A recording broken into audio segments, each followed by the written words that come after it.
Good afternoon, everyone, and welcome to Norwich City Council Scrutiny Committee on Thursday, 7th of December 2023. I would just like to note, committee members, slight change. So welcome to Councillor Champion, who has swapped with Councillor Haynes. So welcome to you, and also welcome to Councillor Mike Sands, who now has a place on this committee. So welcome. So without further ado, we'll go on with the agenda.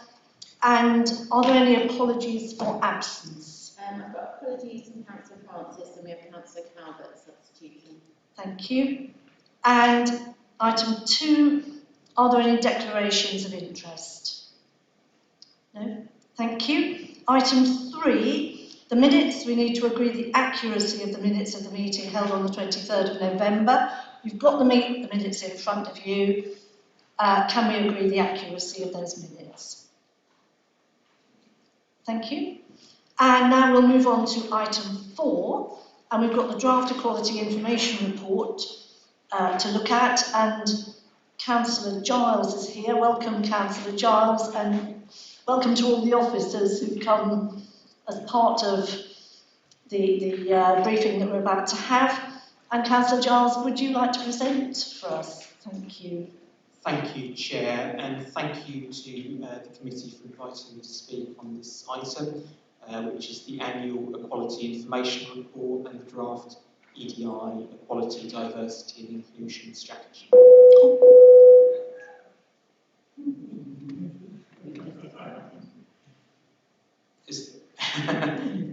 Okay, sorry. I've got a series of officers with me today. Thank you for their work on the EIR and strategy. Julia, to my right, I've got Julia Medler, who's Head of Customers, IT and Digital. I've got Nick Bodger, who's Strategy Manager. Joe Siggins, who's Digital Inclusion Officer, right?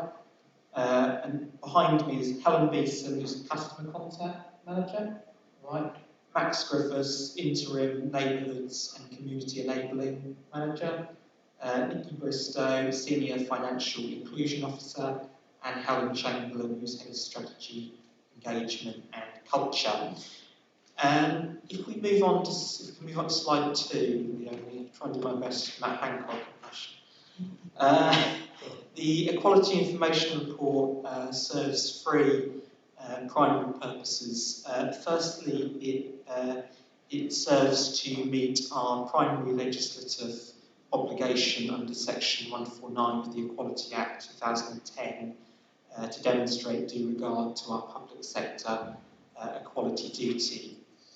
The public sector equality duty amounts to demonstrating due regard to advancing equality of opportunity between those who have a protected characteristic and those who don't, to eliminating discrimination, harassment, victimisation and all other conduct prohibited by the Equality Act, and promoting good relations between people who share a protected characteristic and those who do not.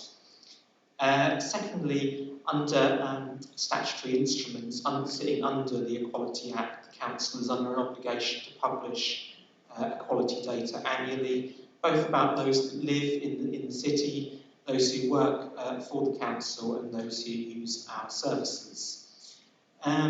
Thirdly, in regards to our EIR, we take the report more broadly than our statutory obligations by not only considering what work we do and statistics in relation to those with a protected characteristic, but also those that are facing inequality and disadvantage for socioeconomic or health reasons, or other groups like refugees, current and former members of the armed forces who may face adverse disadvantages but aren't protected explicitly by the Equality Act.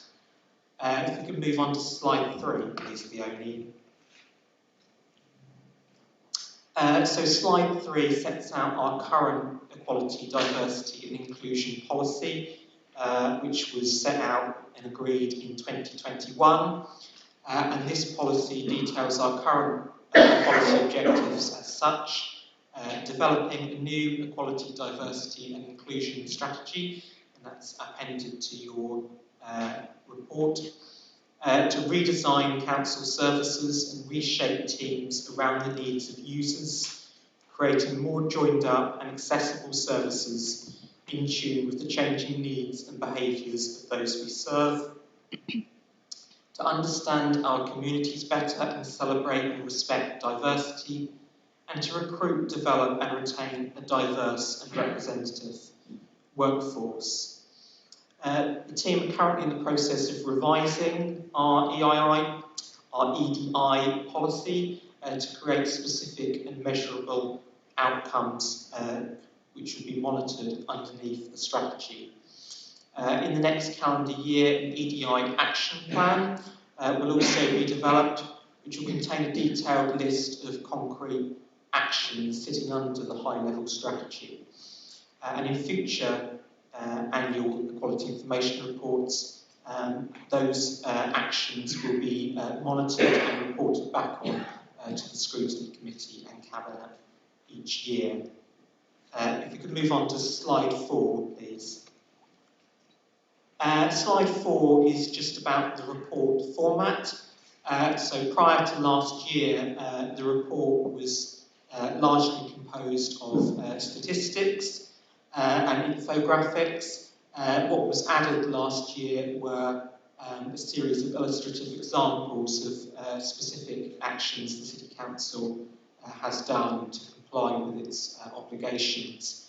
And I think that really helps to make the EIR tangible and meaningful for us as elected members. Moving on to slide 5. I won't talk in detail about the data. What I will say is probably the key headline is there isn't an awful lot of change in the demographic statistics from last year, and that's largely as a result of the data sets that are utilised and time lags in receiving updates on those data sets.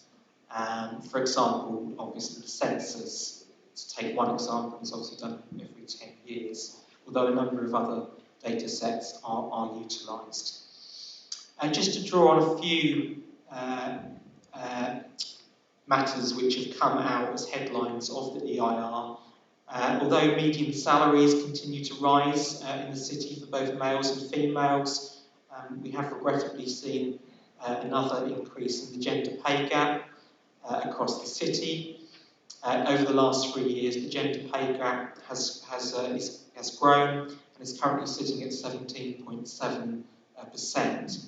That is in contrast to Norwich City Council itself as an employer, which, as of the last reporting period, doesn't display a gender pay gap. The last year, we've seen a very large increase in the number of translations and interpretations carried out by the council, a 43% increase. And I think that illustrates that the teams are making strong use of our in-trans service to support those that need that service provision. Race-related hate crimes continue to represent the most frequently occurring form of hate crimes and incidents within Norwich. And I think that probably reflects some of the worrying rhetoric we've seen nationally and in the national press. And we've also seen a very slight increase in the ethnic diversity of our tenants. Moving on to slide 6, please, Leonie. And this slide sets out the unequal impact of the cost of living crisis. And I think, I think this is pretty clear to all of you and really underlines the importance of going beyond our legal obligations under the Equality Act to take into account those socio-economic matters. What this shows is that lower income groups spend comparably more of their income on essential goods such as food and energy to heat their homes. There is an increasing disparity in health and well-being outcomes between those that are more socio-economically advantaged and those that are not. And over the last couple of years, we've seen a growing quantity of those that were previously financially secure suffering poverty and financial hardship. And that's been illustrated in a dramatic increase in the number of people seeking debt advice around deficit budgets. Moving on to slide 7. And slide 7 really illustrates the critical role, the critical role that local government and Norwich City Council plays in addressing many of the issues that are drawn out from the EIR. And it's obviously a significant report. You'll have had a chance to read it. I just wanted to draw on a few examples as set out in the second section of the report. In relation to disability, in paragraph 50, it sets out how our home improvement team have supported those of all housing tenures in adapting to remain in their own homes and with the dignity that provides. The data shows that 474 grants have been issued by the Home Improvement Team in the previous financial year. That's both for our own tenants and for those that aren't our tenants through Disabled Facilities Grant funding. Secondly, in paragraph 36, this sets out how, in relation to an NSIL grant to a consortium, that's Neighbourhood Community Infrastructure Levy, to a consortium of organisations led by Age UK for a phased project to improve the accessibility of the city based on lived experiences and engagements. And subsequent to the publication of this report, the NSIL board has issued that grant. I believe that has now been successfully issued. And this complements our annual grant funding to Accessible Norwich to fund their core running costs. In relation to race, another protected characteristic, paragraphs 26 to 28 show our continued commitment to Unison's anti-racism charter, which we signed in 2022. They illustrate in paragraphs 21 to 25 how through leasing additional land on Swanton Road to Broadbent Housing Association, we've been able to increase the provision of Gypsy, Romany and Traveller accommodation. And paragraphs 92 to 95 highlight that we've issued grant funding from our cultural strategy team to support events and activities forming part of Black History Month. Paragraphs 45 to 49 set out a number of measures that the Council has taken to support those and celebrate those of minority sexual orientations and those that have gone through gender reassignment, both again protected characteristics. More broadly, beyond those protected characteristics, paragraphs 55 to 63 set out various measures taken under our sustainable warmth strategy to support residents in fuel poverty, both preventing and aiding those in fuel poverty. Paragraphs 71 to 76 set out the various steps we take in relation to rough sleeping provision. That concludes the EIR. I'll now move on to the EDI strategy itself. And if you turn to page 76, the draft EDI strategy is a very high-level document, and it sets out the framework that the revised EDI policy and EDI action plan will sit under. In order to achieve our aims, we say that we want a city where everyone, A, feels they belong, B, is respected, C, has a voice, and D, has the chance to succeed and thrive. And we say that we want to be an organisation that makes a real difference to the people of Norwich by showing respect and kindness to everyone, to to giving the most help to the people who need it the most, by continuing to learn and improve, and by focusing on prevention and early intervention. Under this strategy, we have 3 key aims. If you look at the bottom of page 79, that sets out a diagram with 3 concentric circles, which I think quite neatly illustrates the approach. In the middle circle, you have an inclusive workplace. Sitting outside that, in the central room, you have accessible services. And in the outer circle, you have a fairer city. In relation to the first of these aims, an inclusive place to work, we've set out how we seek to aim that the profile of our workforce broadly reflects the city's population and the local labour market, how we wish to continue to develop inclusive working practices and policies, and how we will support colleagues to develop the knowledge, skills and confidence to consider equality in all their work. In relation to the second aim, our services will be joined up, accessible and inclusive. We set out how we wish to improve a range of communication platforms and channels to enhance accessibility, including for those that face digital exclusion. We commit to undertaking service-specific equalities reviews across the Council, and to ensure that our knowledge about the people and communities we serve informs our service planning. And pages 40 to 42 of the EIR contains information about our RETAs, our Reducing Inequality Target Areas, and that allows for place-based interventions. In relation to the third and final aim, we're then talking about working with partners to establish a fair city where people facing inequality can share in and contribute to the city's success.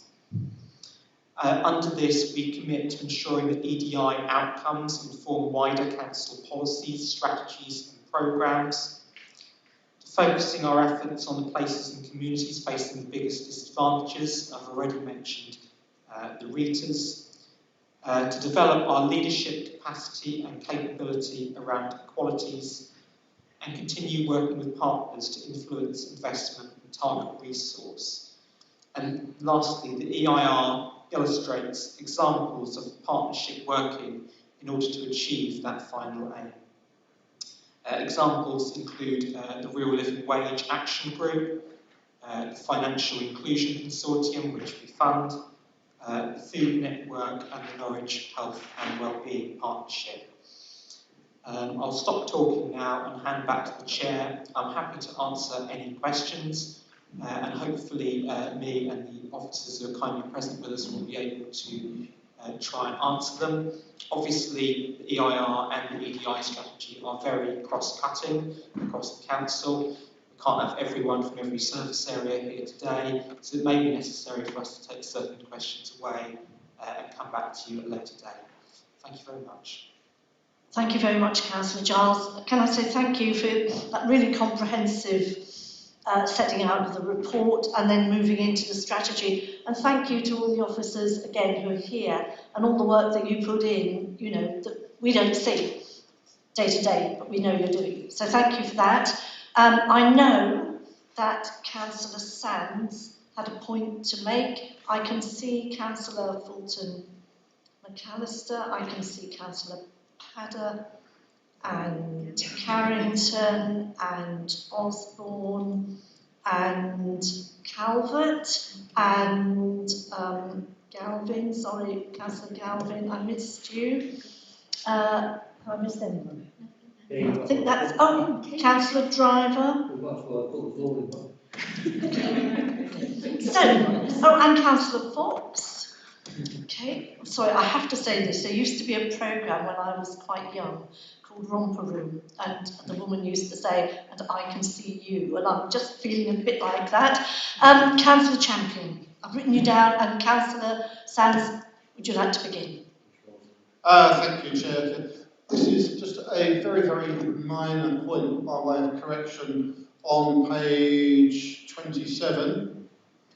paragraph 3, which says last year Norwich City Council was presented with a silver award from the Ministry of Defence for recognition of work that we do to support our armed forces.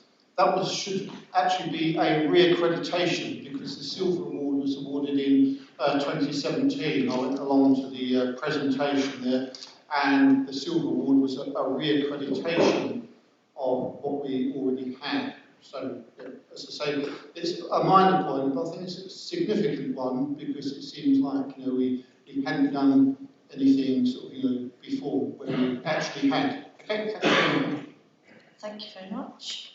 So I'll go to Councillor Fulton McAllister. Thank you.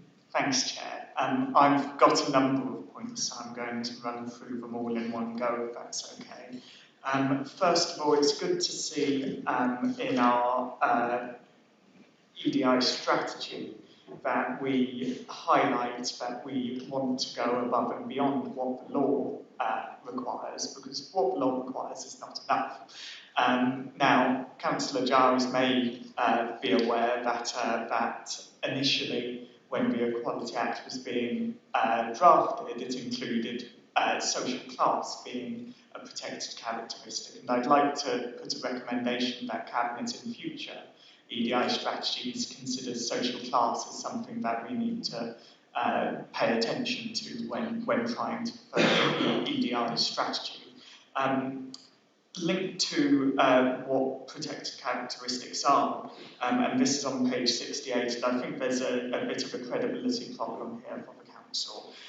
We've listed a table at the top which highlights various protected characteristics, some of which include working pattern, and a number of protected characteristics are actually, and this is page 68 of the documents we've got, or 57 of the actual reports.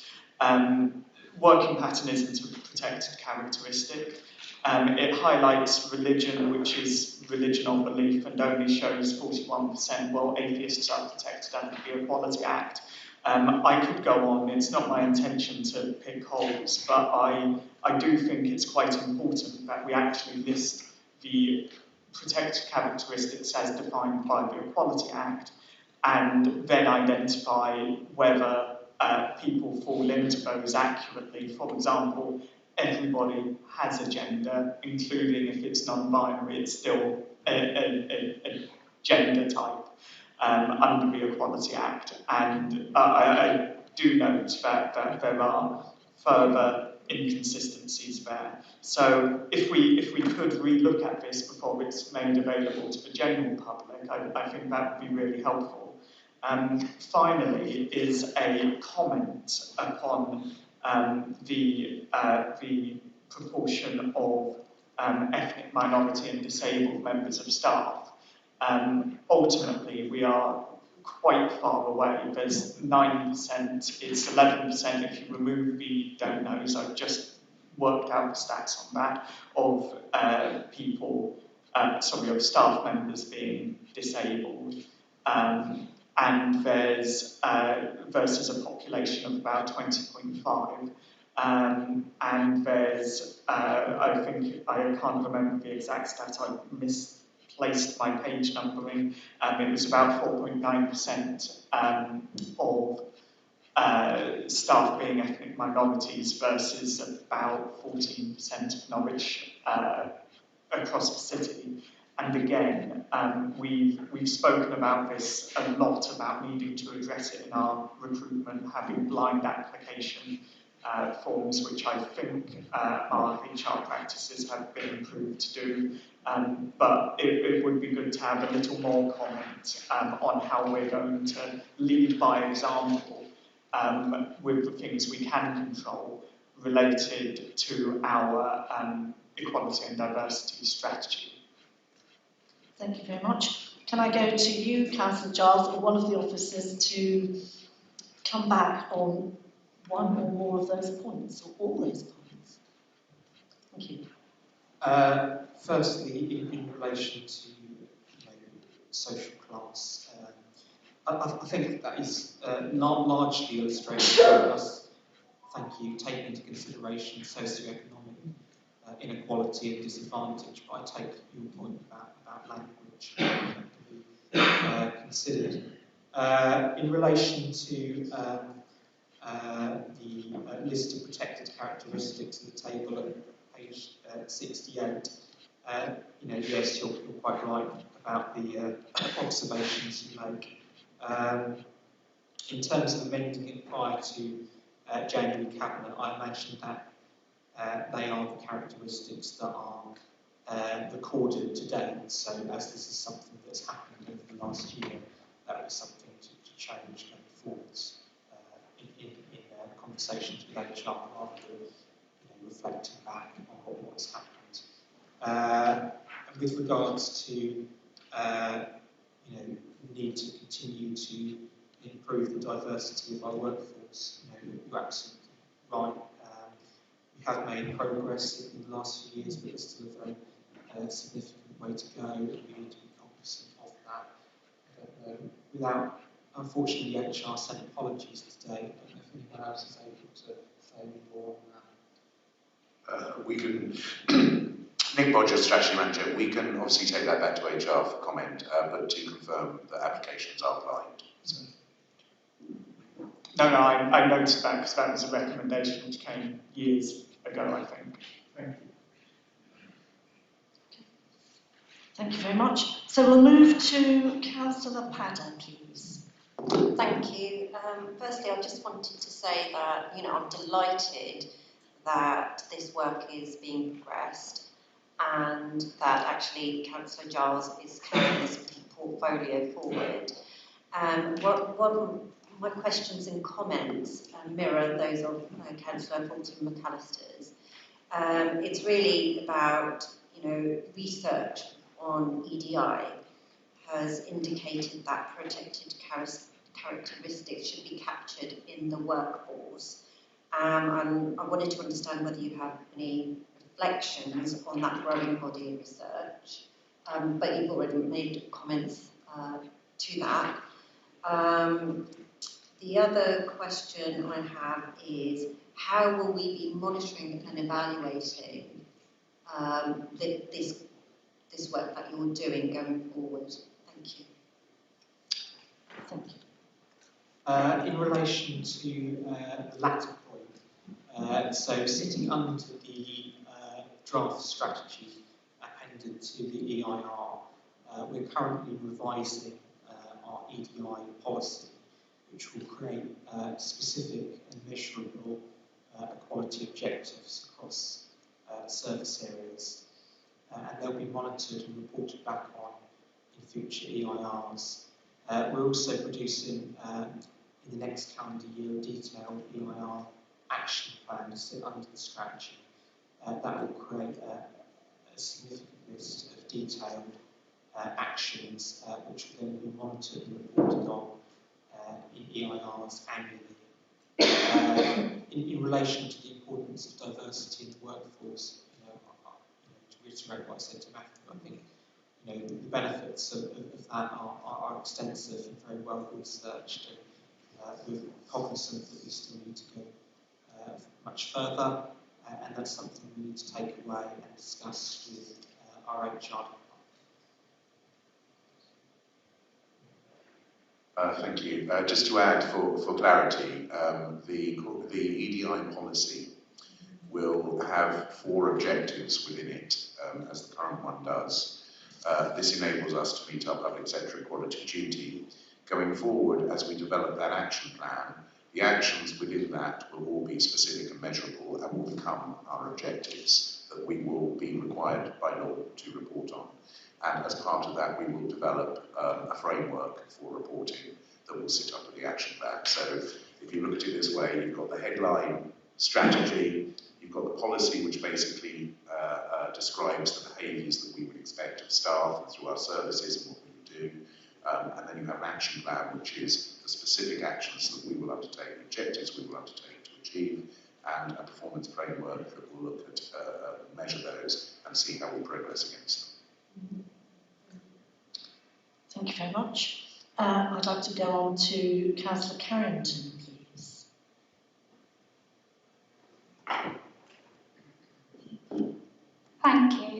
A couple of questions. First of all, I want to say thank you for all of the comprehensive work that's gone into this report. It's a really interesting read. I wondered, first of all, if there would be any more information available on the Anti-Racism Charter on page 26. I'm not sure that all of the local councils in the area have actually signed up to that, so it'd be really interesting to hear more about how that came about. And my second question, page 68 of the report and 79 of the overall document, in relation to our aims and the strategic aims in point 2, where it states our services will be joined up, accessible and inclusive. It would be really interesting to hear about the work that's gone in regarding supporting people with mental health difficulties to access services and get the help that they need. Who would like to speak on that?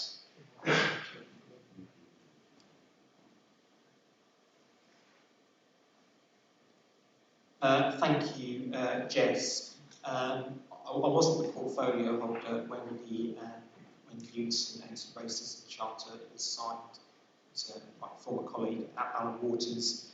I believe this was something raised by BAME staff within the Youth branch at Norwich City Council, two of which are officers of the branch. There were discussions held between them and their leader and portfolio holder, and that resulted in the charter being signed. And I think pages 26 to 28, highlight why we took the decision to sign that it isn't enough to be non-racist, but we also need to be anti-racist as an organisation, actively challenging racism in the city where it occurs, and ensuring our policies, processes, and organisational culture celebrate and champion the diversity of our whole workforce. And I spoke about the funding we provided to support Black History Month earlier. Just briefly, in relation to the Interact programme, for those of you who don't know, Interact is a partnership of local authorities, the NHS, and voluntary sector organisations. It's sitting within the City Council. It's helping vulnerable residents improve their housing situation and home environment with a coordinated approach of practical support. We've got funding through to April 2026. In terms of how the scheme is going, I'm going to hand you over to Nikki Bristow to comment. So just to sort of pick that up a little bit, obviously in terms of the preventative work around sort of death and other issues that impact on an individual's mental health, the work that is going on that supports this and supports with these challenges, a lot of that's being picked up by Interact, and they're supporting some of those wider issues. So Interact are building on relationships and work with both REST and the Wellbeing Service. They're doing a big piece of work around supporting people with hoarding issues, and they also have an interaction with something that's called Tier 3, which is like a networking event targeted at social prescribing, home improvements. It's an opportunity to bring in specific topics, but also link with other services like employment and things like that. They're hoping to also link in more with NSFT. There is work that's going on at the moment as well within the Health and Wellbeing Partnership, and there is a specific theme looking at mental health together with the overarching impact that links in with social mobility and food poverty, and the relationships and joined up working across the Health and Wellbeing Programme is highlighting the impact of mental health and working together to try and identify some of the solutions. So there's a number of different things going on at the moment to support and try and look at solutions to have a more preventative approach.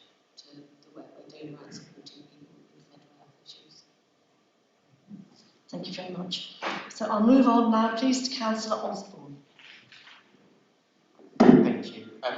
Thank you, Councillor Johnson, for all the officers. I've asked about this before, but the reducing inequality target areas is listed on page 40 of the report. I'd be interested to hear a bit more about how those areas are selected when we're doing a review of the with NODA. What are we trying to get out of that? What data are we looking for? What and how is that going to be used? What's the sort of flow of how that data is going to feed into council decisions? Councillor Giles? Yes, so I mean, the readers were updated in the last, during the last 12 months. So we're confident they're accurate in the season. I'll pass over to Nick, who can answer the question in more detail.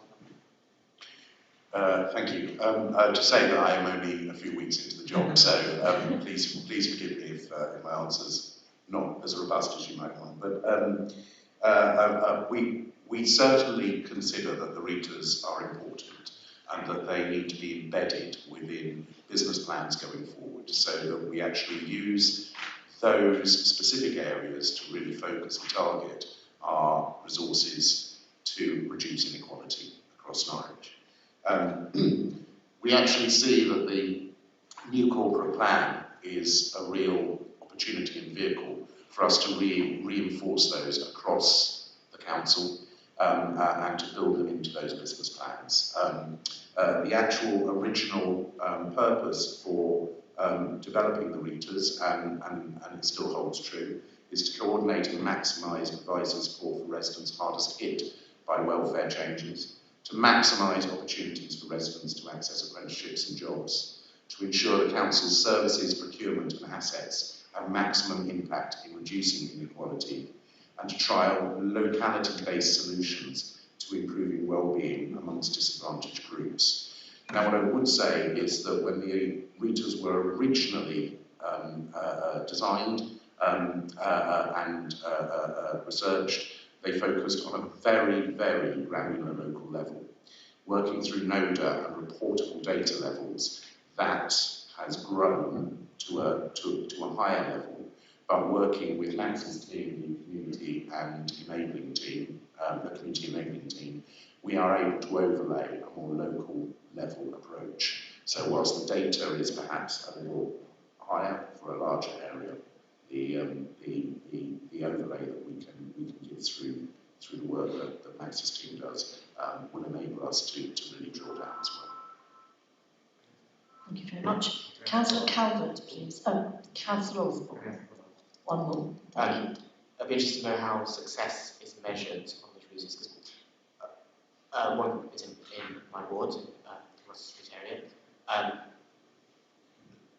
In previous years, have not been entirely clear on how sort of the impact of council interventions is being measured and being reported on. So I'm interested in that, and how it also fits in with other programs that the council is doing. So, for example, opening up funding, has that been directed to RETAs?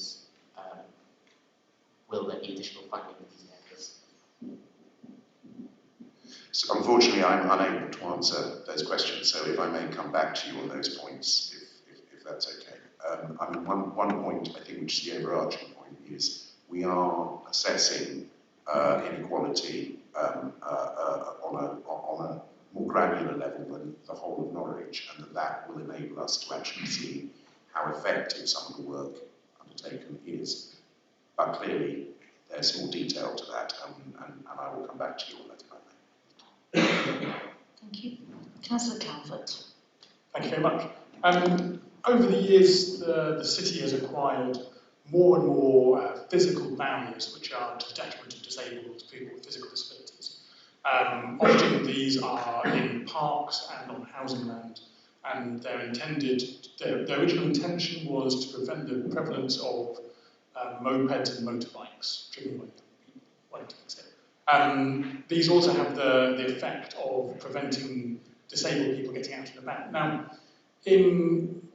when different departments of the council are approached to remove these barriers as they're non-compliant, The housing department, I have to say, have been excellent and instantly recognised the problem and scheduled their removal. In the meantime, parks and open spaces don't seem to want to do that at all. This is a cross-cutting report, as you mentioned. It covers the whole of the council. How can we ensure there's consistency with this important area that allows disabled people mobility across the city or not? Thank you, Councillor Calvert. I'm conscious you asked the same question at full council. I know you raised a specific example in relation to Slowbottom Park and Valky Avenue, and I said I'd take that away. I have done so. If you have got further examples, then please do raise them with me, and I'm happy to take them up. I don't know, Max, if you want to say anything about the NSIL apart from the awarded to consortium partners. So my team has been working with AGK, Equal Lives, including Norwich, various partners there to try and support them to put in an enabled seal bid. They put an enabled seal bid led by AGK, as Councillor Giles explained in the presentation earlier. That bid is to look at how lived experience can improve the accessibility within the city. I don't know the extent of that. I don't know what their bounds are on whether it goes into parks and open spaces. But it from our point of view, was a very good, very progressive application which really embedded lived experience in it. So we're very happy to see that come to fruition. And I'll certainly feedback that's work with parks and open spaces as well. Just one very one more. I just want to say that I just think it's really important that we have consistency across the council. I mean, there's no point saying, please give me one example here and one example there, I'll look into that individual example. The whole point of this report is that we need to be consistent across the council and doing an excellent job. And if we can get a policy that covers barriers to disabled people in all public sphere, I think that would be extremely beneficial thing to our council. As part of the Parks and Open Spaces strategy work stream, our parks are being audited. We've also got a consultancy called Community Partnerships who advise on disability accessibility, and they're currently conducting an audit as well. So I think that would be really helpful in helping us to understand where we've got issues and where we need to prioritise capital funding to address those issues going forwards. Thank you. Moving on then, Councillor Galvin. Thank you very much. Thank you for the report. So page 24, meeting the equality duty, 13G, we carry out equality impact assessments wherever appropriate to promote access to services for all members of our communities. I just wanted to ask, how is it assessed when to carry those out and what is the legal basis of the assessments?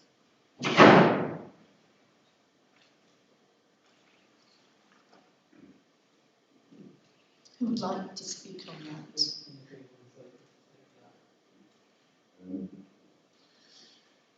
So with any project, whether it positively or negatively impacts members of the community, EQIA would be undertaken. For policy and strategy, that EQIA is slightly different than it would be for changing, I don't know, access routes into a building. In terms of the legal aspects that we talk about, I'm afraid I'm going to have to go away and come back to you. So I don't actually have that information to hand. Thank you very much. So we'll move on, please, then to Councillor Driver. Thank you, Chair. I've got my hand up. Over to you. Two questions, and the first one might seem really weird to you. How much did this cost to make the whole report? And are we really getting money for value from making this report? And what would the tenants or people living in Norwich look at this and get over for them? And that's my first question. I've got one more. We'll come back to you in a minute. We'll go to Councillor Giles to answer that. Thanks, Keith. I can always rely on you. At the start of my presentation, I highlighted that the EIR is serving three purposes. I'm not going to go through them all again, but the first two of those are legal obligations on us in order to illustrate the compliance with our public sector equality duty and to publish such equality data. So even if an alternative administration were to make a decision, were to be minded not to do it, they would still have to do so in some way. But how you utilise that. And I would just add to that all our services we will monitor across the council to understand their impact and effectiveness, and that is good business practice, if nothing else. That data exists within the council, and the EIR enables us to actually gather that from across the council, bring it together, and present it in a way that looks at equality specifically. Obviously, we use other data sources as well. In terms of the strategy team's collation of the report, how long would you say it took to do? 10 hours. And as Councillor Giles has said, it obviously meets our legal obligations with regard to our public sector equality duty. Thank you. Councillor Driver, you said you had a second question. Well, so part of the first one, what the member of public cabinet for this report, based on data has done. Councillor Giles. I mean, obviously, it's a document that is published in the public domain. The document in itself, the EIR, isn't as such a public-facing document. It's not the most accessible of reports, although we have made changes over the years to include infographics in the statistics section of the report to make it more accessible to read. We took the decision not to include information for residents about how to access services more accessibly because it was felt that would cause unnecessary duplication with better and more accurate sources that could be updated all the time and be accurate rather than being updated once a year. Okay, my other question is, can I ask the cabinet member, if he had to pick one subject over here, which one would we really want to improve on for next year?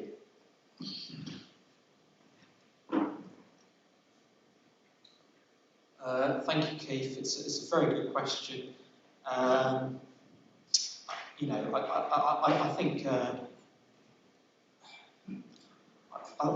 I think the cost of living crisis is obviously having very adverse socioeconomic consequences, and addressing the issues that has to be and is an area of focus for the council. But there are so many critical areas to overcome and address. Okay. Thank you for that. So moving on, please, to Councillor Fox. Okay. So on page 37, points 104, they talk about rightly the way that Norwich has, responded to Ukraine, the war in Ukraine, and the fact that how shocking it is, and with people in the city coming forward to express their support for Ukrainian people, and our response to that. And I wondered if the same response will be afforded to people from other countries around the world that are facing war situations. And the other thing I wanted to ask about was on page 39, it talks about the customer and digital strategy. And I know that when we asked a question to council, when digital shift went up, customer satisfaction went down.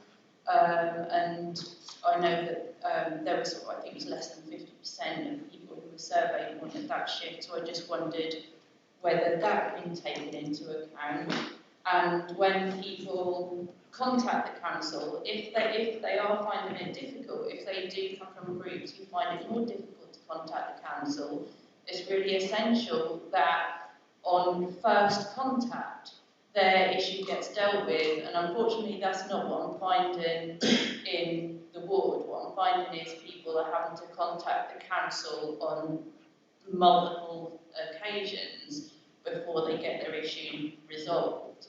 So I wonder if there's anything in the strategy that's going to improve that and make certain that people get their issue dealt with at first contact. Thank you very much. Councillor Giles.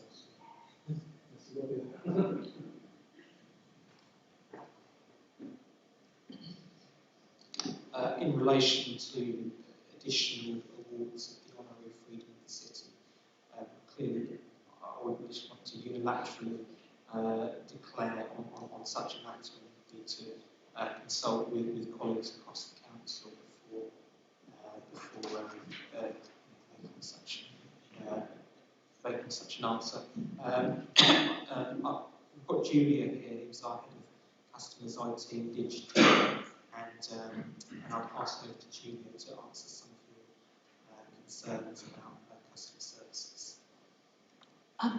Councillor Fox, does that answer your question? Sorry, you were going to speak next. You're going to, just to sort of respond on the question or the comment around satisfaction decreasing when channel shift increase. I think I did answer a question on that, and there was actually some rationale around that. Phone calls can increase, and channel shift can increase depending on some of the activities that are going on. For example, last year we had the energy rebate, and that drove up channel shift considerably. The phone contact was also quite high. So there are sort of various different reasons, and it can be seasonal as well. And I did actually answer that question, given some rationale. Regarding dealing with queries at first point of contact, I totally agree. That's what customers want. When we have actually analysed that, we do actually deal with an awful lot at first point of contact, and we have actually surveyed customers and asked them that. However, there are some challenges in some service areas where, sometimes we do have to refer things for things to happen, a service request, and we do have to, work with service areas, and sometimes customers do phone up and progress chase, which isn't great, and we need to do better. What I would say is that the feedback that we've received in relation to the customer and digital strategy, one of the things that is quite apparent is that everybody wants digital. Lots of people would prefer to interact in that way. I'm not in favour of pushing people to digital. I would prefer that people want to do it because it's so easy to do and it suits them. But a lot of queries cannot be done online. They have to phone up. And when they phone up, we need to answer calls in a reasonable timescale. And, we want to deal with them at first point of contact. But one of the things that is coming through on the feedback with the digital strategy is that people want just good service, regardless of what channel they contact us. So whether it's phone or digital, they want good service, and for that to be dealt with, within reasonable timescales. Can I just throw in? I think that's really important. And there are people who are excluded from the digital way of being, and it's really important that people can phone in. That's right. We get around 600 to 800 phone calls a day. It's well used, our phone service. Has that answered your questions, Councillor Fox? Yeah, I think I'm just curious about, when judging customer satisfaction, is that just done on the number of complaints, or is each person asked if they're satisfied? Because I know, just as an example, there's been a row of lights out in Haslett Close since before I was elected in May. This has been phoned through on a regular basis, both by myself or using the customer, and also by people in the area. That row of lights is still out, and this is what I'm finding with multiple things. So, not just that one thing with multiple things. So I just wondered how customer satisfaction is surveyed, whether every single customer is asked if they're satisfied with the outcome, and if not, would that be a better way of doing it? Yeah, the way in which we survey the customer centre is that we do a quarterly survey, and what we do is over a period of a week we will text those people who've made contact, and we will survey them so the next day of their contact, so that it's fresh in the mind of the customer who's interacted with us. So that's how our satisfaction is worked through. In terms of the satisfaction, it's actually quite good. We compare it sort of nationally in terms of how other public service organisations compare as well. I mean, it is variable. What we do notice is that when wait times are not in a great place, that satisfaction drops. But what people want is that end-to-end contact. I mean, I didn't quite hear you. I think you said it was around lights. People have reported lights multiple times. Yeah, there's a row of lights that's been out in Haslett Court for, but this is just a specific thing, so it's kind of irrelevant. Can I say thank you for your answer? Can I just pass over to the monitoring officer, please? Yeah, I thought it might just be worth mentioning. A lot of the topics we're talking about, and the first part of your question, I think we did also extensively cover when we did the review of refugees and asylum seekers earlier this year, and made some recommendations around the support we provide to those who don't have English as a first language and to those that are coming into our community as refugees and asylum seekers. Sorry to cut you short there. Sorry, but thank you for your answer. Thank you. I'd like to move on, please, to Councillor Champion, followed by Councillor Thomas. Thank you. Thank you. I was just having a look at page 39. It refers to climate and biodiversity emergencies. And it says, with regard to climate action, the Council's aim is to develop mitigation and adaptation strategies and the plans to address inequality. I was just wondering if that could be elaborated on. I've got a meeting next week in SEEP where we're looking at some papers, and I couldn't find any reference directly to inequality. I might have overlooked something there, but it's an admirable aim, but I would just like a little more substance, if that's possible. Thank you. Can I ask who would like to speak on that? Thank you. Thank you, Gary. Unfortunately, Phil Hunt, our Environmental Strategy Manager, couldn't be with us today. I know this is a work stream the Norwich Climate Commission have picked up and are looking at in detail. It's obviously a significant area of concern. Helen, are you able to add anything? Yeah, a fairly simple answer, but just that, excuse me, that all the work we're doing in terms of developing an environmental programme has clarity within it around inequality being a key aspect that we need to take into account, and the activities that we undertake to mitigate the emergencies can't be done in an unequal way. It has to recognise inequality in society, so that's a key part of what we're developing. Obviously, that work is still in train in terms of developing those programmes and those plans, but that's one of the key objectives within it. Thank you very much. And finally, Councillor Thomas, please. Councillor Vaughan Thomas. Thank you. Thank you for the report. I have to say it's a brilliant report. I really appreciate all the work that's gone into it. But from a personal perspective on equality and equal access to welfare benefits, what are we doing and what are we planning in terms of access to benefits? There are a huge number of people who don't claim benefits, and as you say, one of the priorities is addressing the cost of living crisis. I was reading a report today where there's a huge number of elderly people not claiming attendance allowance, although we don't manage that, we don't process it. Obviously, we do deal with the outcome in poverty. Anything you can doubt on that? Thank you, Vaughan.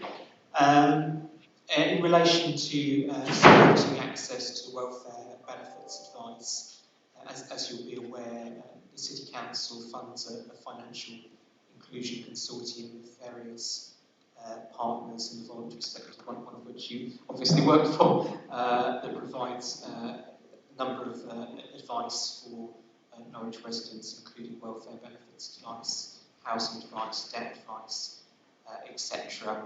And we also subscribe to NCAN, which is the Norfolk Community Advice Network, which enables our service areas to make referrals to those partners where we're not able to assist them in-house. Nikki, would you be able to assist?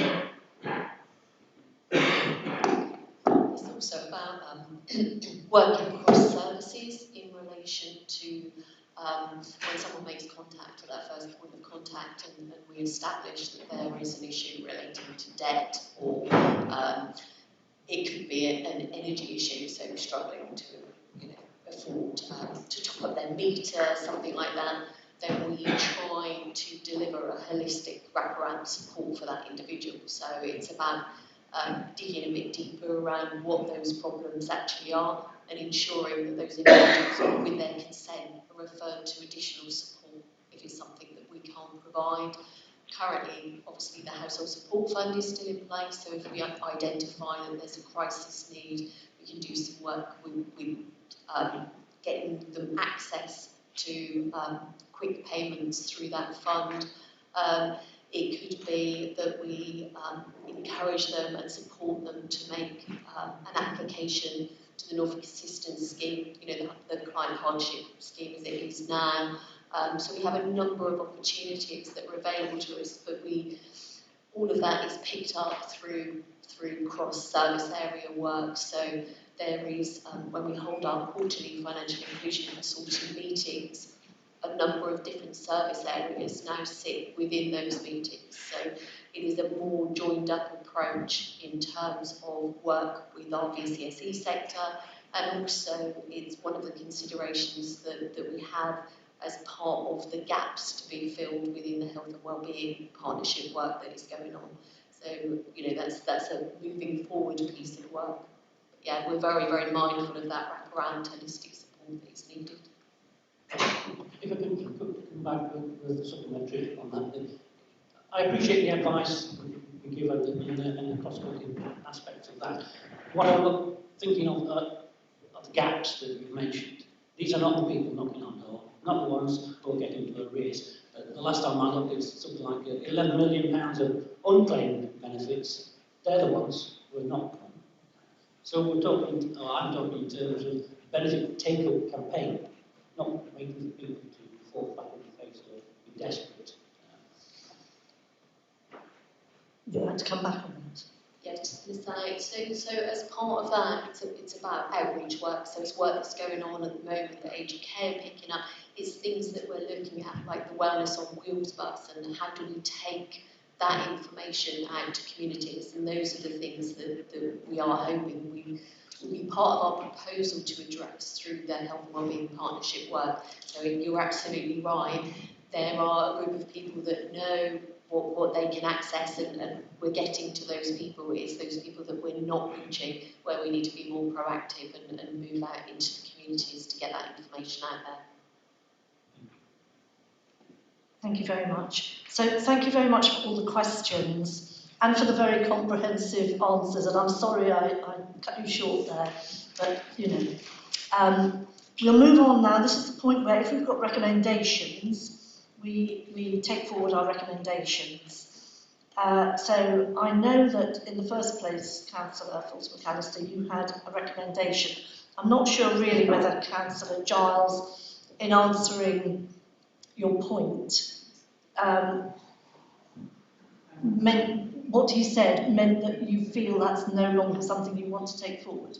Yes, so I appreciate Councillor Giles' response to that, and I'm happy for that recommendation to fall, given we have been given assurances in future the wording will be a bit clearer that we are considering social class to be one of those characteristics we're deeply interested in.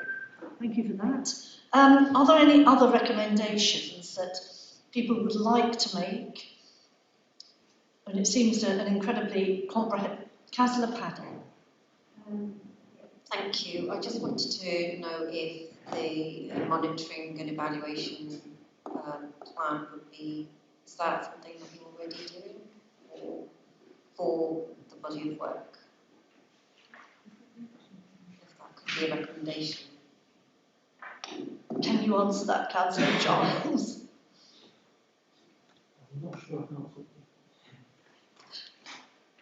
I'm not sure I can answer it. Okay, don't worry. I answered it earlier, but perhaps I can come back with clarity after the meeting. Yes, that would be good. Thank you. Councillor Osborne, do you have a recommendation? I guess it's not really a recommendation. When this comes back next year, I'd be interested to see the sort of evaluation of the Rita's against targets or specific. But you don't want us to take that forward as a recommendation? I don't think it needs to be a recommendation. I'm happy for it to be if it can be. But something we could just ask for that will happen.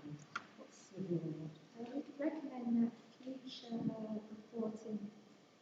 I mean, I'm happy to put it forward as a recommendation so that it's like in the minutes and everything. Yeah, so something like recommend that future reporting to scrutiny includes performance of the Reuters against outcomes. Yeah. Would everybody be happy with that as a recommendation? Yeah. Sorry, you can't hear me. Everybody happy with that as a recommendation? Thank you. Are there any other recommendations? Yes, Councillor Fox. I wonder whether there should be a recommendation to find out how many contacts to the council where people feel that their problem has been resolved at the first point of contact. Thank you. Is that the kind of data that could be collected? Yeah, it could be. We could look into that. I'm not sure if we still do it, but I'll look into it. Can we format that as a recommendation?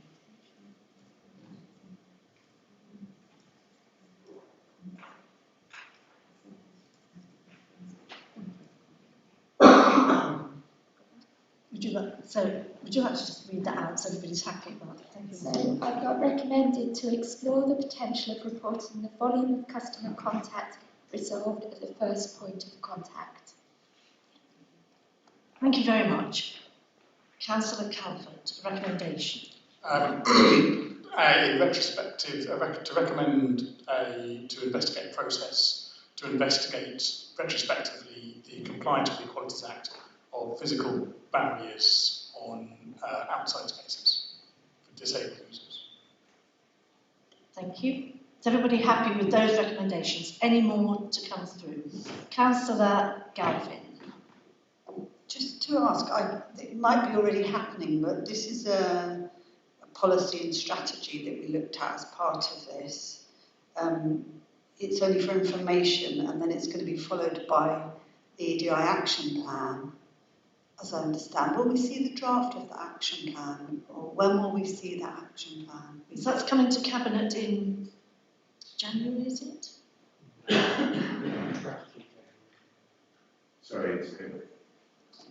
Sorry, so the EDI, the Equality, Diversity and Inclusion Strategy, which you'll have for information, goes to Cabinet in January. The corporate plan goes to Cabinet in February.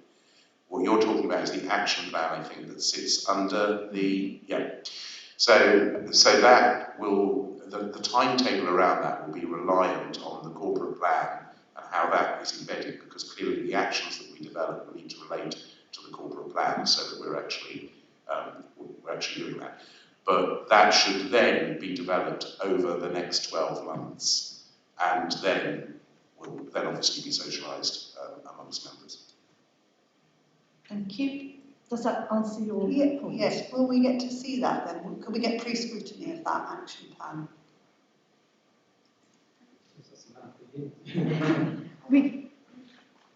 Presumably that's something we can ask for.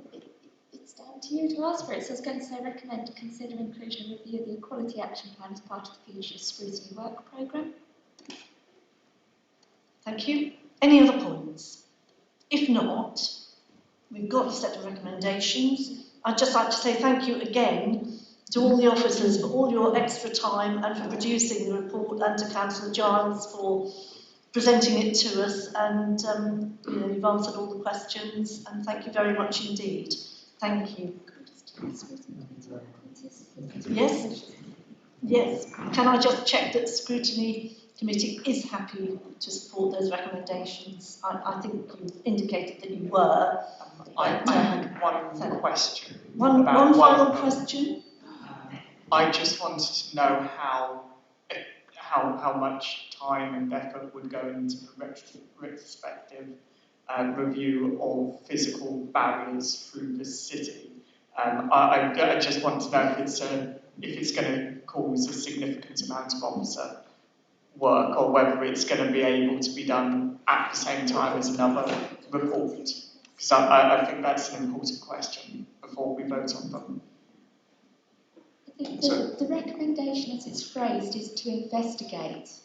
So as part of that investigation, you could do some cost-benefit work to understand. Okay, that's helpful. Thanks, Leanne. Thank you very much. Thank you. We'll let you go. We will have a very short break, shall we say 5-minute break, and be back in here at 1:45.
Thank you. So welcome back to Scrutiny Committee, and we will move on to item 5, which is consideration of the Cabinet decision to award exceptional circumstances relief from the payment of the community's infrastructure levy. I won't repeat the whole thing. So just to outline the procedure that we're going to go through, or the order of events, I'm going to ask Councillor Osborne and Councillor Davis to speak first as people who did the call-in, followed by Councillor Stuteley. I'll then ask the Leader of the Council if he would like to speak, followed by Sarah Ashurst, Head of Planning and Regulatory Services, followed by the public question, followed by going back to Sarah, and then we'll open it for debate. But I'm just going to pass over to Leah, who will say a little bit more. Thank you. Thank you, Chair. So I just thought it'd be helpful, especially with a few members of the public present in the room, just to explain the options available to scrutiny, because the recommendations in your report are an either or on a call-in. So scrutiny has a few options tonight. In the first instance, the Scrutiny Committee could decide that they endorse the Cabinet recommendation, in which case the decision has immediate effect. The second option Scrutiny has is to refer the item back to Cabinet for further consideration. Now, I know I've had a couple of queries about the fact that Cabinet is effectively convened to meet on the rise of scrutiny. The reason for that is there is various ways in which you might refer the item back to Cabinet for further consideration. It might be that you want them to consider the points you have discussed and debated today, in which case Cabinet will primarily have just heard it, certainly the members present, will have heard the debate, and therefore can move straight into considering your points if they wish to. There is also the option that you might suggest to Cabinet they need to see further evidence or delve into things in more depth. They can then meet and either decide whether they agree with that, in which case they could adjourn to seek that further evidence, or they could meet to decide they disagree with it and proceed with making their recommendation. So that's the steps. There are various different things that can happen out of this, but I hope that makes sense to all of you as to what your options are in terms of your recommendations and then how things would proceed with Cabinet. Thank you very much for that, because I think that's really helpful. So, without further ado, I'll call on Councillor Osborne to start proceedings. Thank you. Thank you, Councillor Ackroyd, and to Leah for allowing the call in. I think this is a matter of huge importance for the city and indeed for the wider area. The SIL ECR from Anglia Square, or the SIL contribution from Anglia Square, represents £2.3 million, which could be a 60% increase on the amount of the pooled SIL spent by the Greater Norwich Growth Board this year. The neighbourhood contribution from this development alone at £345,000 is more than the entire neighbourhood SIL available across the whole city for this year. And that money could go towards neighbourhood priorities such as good connections to the Marriott's Way, to Mouse Heath from Anglia Square, could go towards improving green infrastructure such as at Kett Cave. It could ensure safer streets with better street lighting, could support regeneration of schools like Angel Road. And none of these options seem to have been considered by the Cabinet. During the Cabinet meeting, Councillor Stonarch repeatedly said that because only 15% of the SIL would form the neighbourhood SIL contribution, it didn't really represent a significant loss to the council. But to reiterate, the entire neighbourhood SIL budget available to this council this year is £275,000. The amounts that would go to neighbourhood SIL from Anglia Square Phase 1 and 2 alone would be £340,000, more than double the budget available to the council. At a time when the council is facing very stretched budgets, it seems bizarre that the Cabinet chose to forego that money. And I say that to give a sense of the impact of this decision and what is at stake. To outline the concerns that Councillor Davis and I have about the way this decision was made, Councillor Davis will refer to the matter of the equality impact assessment, which seems not to have been adequately considered at the time of the Cabinet meeting a couple of weeks ago. Councillor Davis will also talk a bit more about this, but it's highly concerning that there is a discrepancy between the Homes England HIF contract as it currently stands and the fact that a deed of variation is required. Essentially, it remains unclear whether Cabinet is making a decision based on a verbal assurance or based on an out-of-date contract. There are furthermore several risks around the SIL ECR. One of these is listed in the Council's own risk register, and Corp 15, CORP 15, failure to draw down £15 million of HIF money previously secured from Home England to assist with the delivery of Anglia Square. And it's not clear how that risk was considered during the Cabinet meeting. It's furthermore significant that no precedents were considered regarding the previous SIL and ECR awards at other councils. When making a decision of this scale, it would seem to make sense to consider whether there are any lessons learned from other councils, as we would do with any other legally or financially controversial decision. And it may be, of course, that there are no equivalent precedents, but that in turn would suggest that the decision would need to be taken with great care. And I do not believe that the decision was taken with the care that would be expected. The decision is being rushed through while the HIF contract remains in uncertainty, while our Greater Norwich Growth Board partners have not been consulted, and with a lack of clarity of the risks. So I hope the Cabinet will listen carefully to the reasons outlined here for the call-in, and will take time to secure further assurance before reconsidering its decision. I refer to the Greater Norwich Growth Board partners not being consulted. I believe Councillor Davis will speak a bit more about this. But it's worth Cabinet considering the lack of consultation, that the lack of consultation could have knock-on impact on relations with these councils. The £7 million SIL contribution that the whole of Anglia Square represents would be more than the total amount of SIL paid into the pooled pot by Norwich since 2013. South Norfolk, meanwhile, has paid significantly more into the pot, so it can be expected that they may feel that Norwich's chance to contribute more fully has been unfairly foregone. And at a time of political instability, that could damage relations with our neighbouring councils. A pause in the decision would not only allow a chance to sort out the HIF contract and provide assurance that the council is not putting itself at legal risk, but it would allow a chance to consult with those Greater Norwich Growth Board partners, and that's really important. And such a pause, which would only need to be a month or so, and so would hardly impact on the delivery of the scheme, could also allow a chance to consult with local residents and with neighbourhood representatives, such as the Norwich over the Wentham Forum. I do realise that such a consultation is not a requirement, but Council originally voted to allow the Planning Applications Committee to vote on SIL ECR, and the reason for that was partly to allow public consultation and participation. That was why that was put in the Constitution. So if we need to pause the decision anyway to sort out the HIF contract, as I believe is absolutely imperative, there is no reason not to also consult with residents. Finally, to touch on the financial position of Western Homes, I realise that the financial position of a developer is not normally per se a consideration for SIL ECR.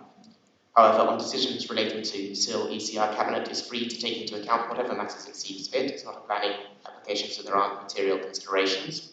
And in this case, here we have a developer that has made a £20 million profit over the last 2 years, seeking a tax break on a development where it expects to make tens of millions of pounds worth more profit at a time when council budgets are stretched almost to breaking points. And I would argue that Western Homes' financial position is indeed relevant. The reason Western Homes can proceed with this development at all, when it is admittedly of lower viability than most, is because they can spread their profits over multiple developments. Therefore, it follows that Western Homes' financial situation is relevant to the viability of the development, and therefore to the SIL ECR decision. So to summarise, I think there are very, very strong grounds for pausing this decision, at the very least until the HIF contract is sorted out, because that puts us at legal risk.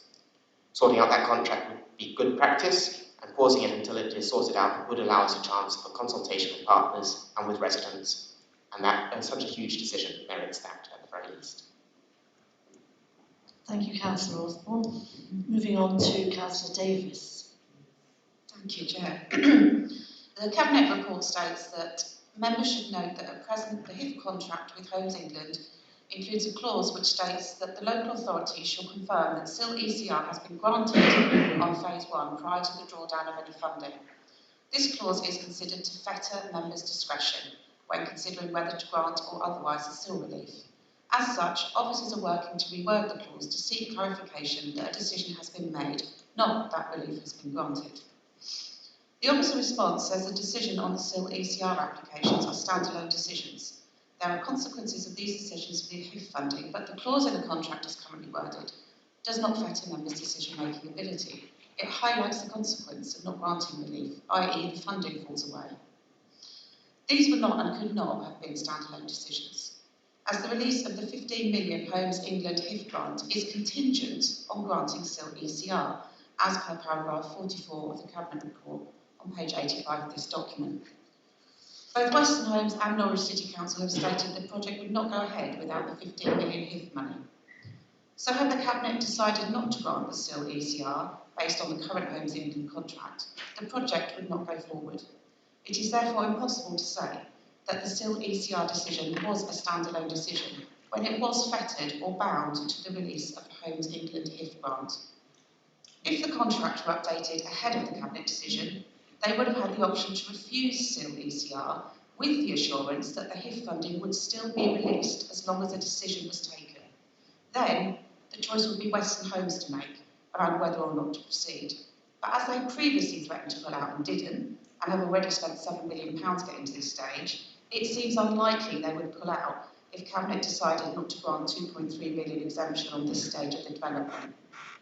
Ultimately, the SIL ECR approval and HIF release should not be a linked decision. The officer's response says Council has sought and obtained legal advice. The report and the wording of this section was subject to review by the legal advisors. Did the legal advice say the wording of paras 54 to 57 were fine? If so, the legal advice is that members' discretion was fettered. If the legal advice said the wording was not fine, why was the Cabinet document not amended ahead of the meeting? This decision should not have been taken on the current Homes England contract. Cabinet should have had sight of the updated deed of variation to the agreement before taking the decision to grant 2.3 million SIL exemption. Only once the agreement with Homes England is updated and the HIF payment is not contingent on the SIL ECR being granted can this be considered an unfettered decision. Officers have said they have had verbal assurances that the Homes England contract will be updated so that it's no longer contingent on granting the SIL ECR.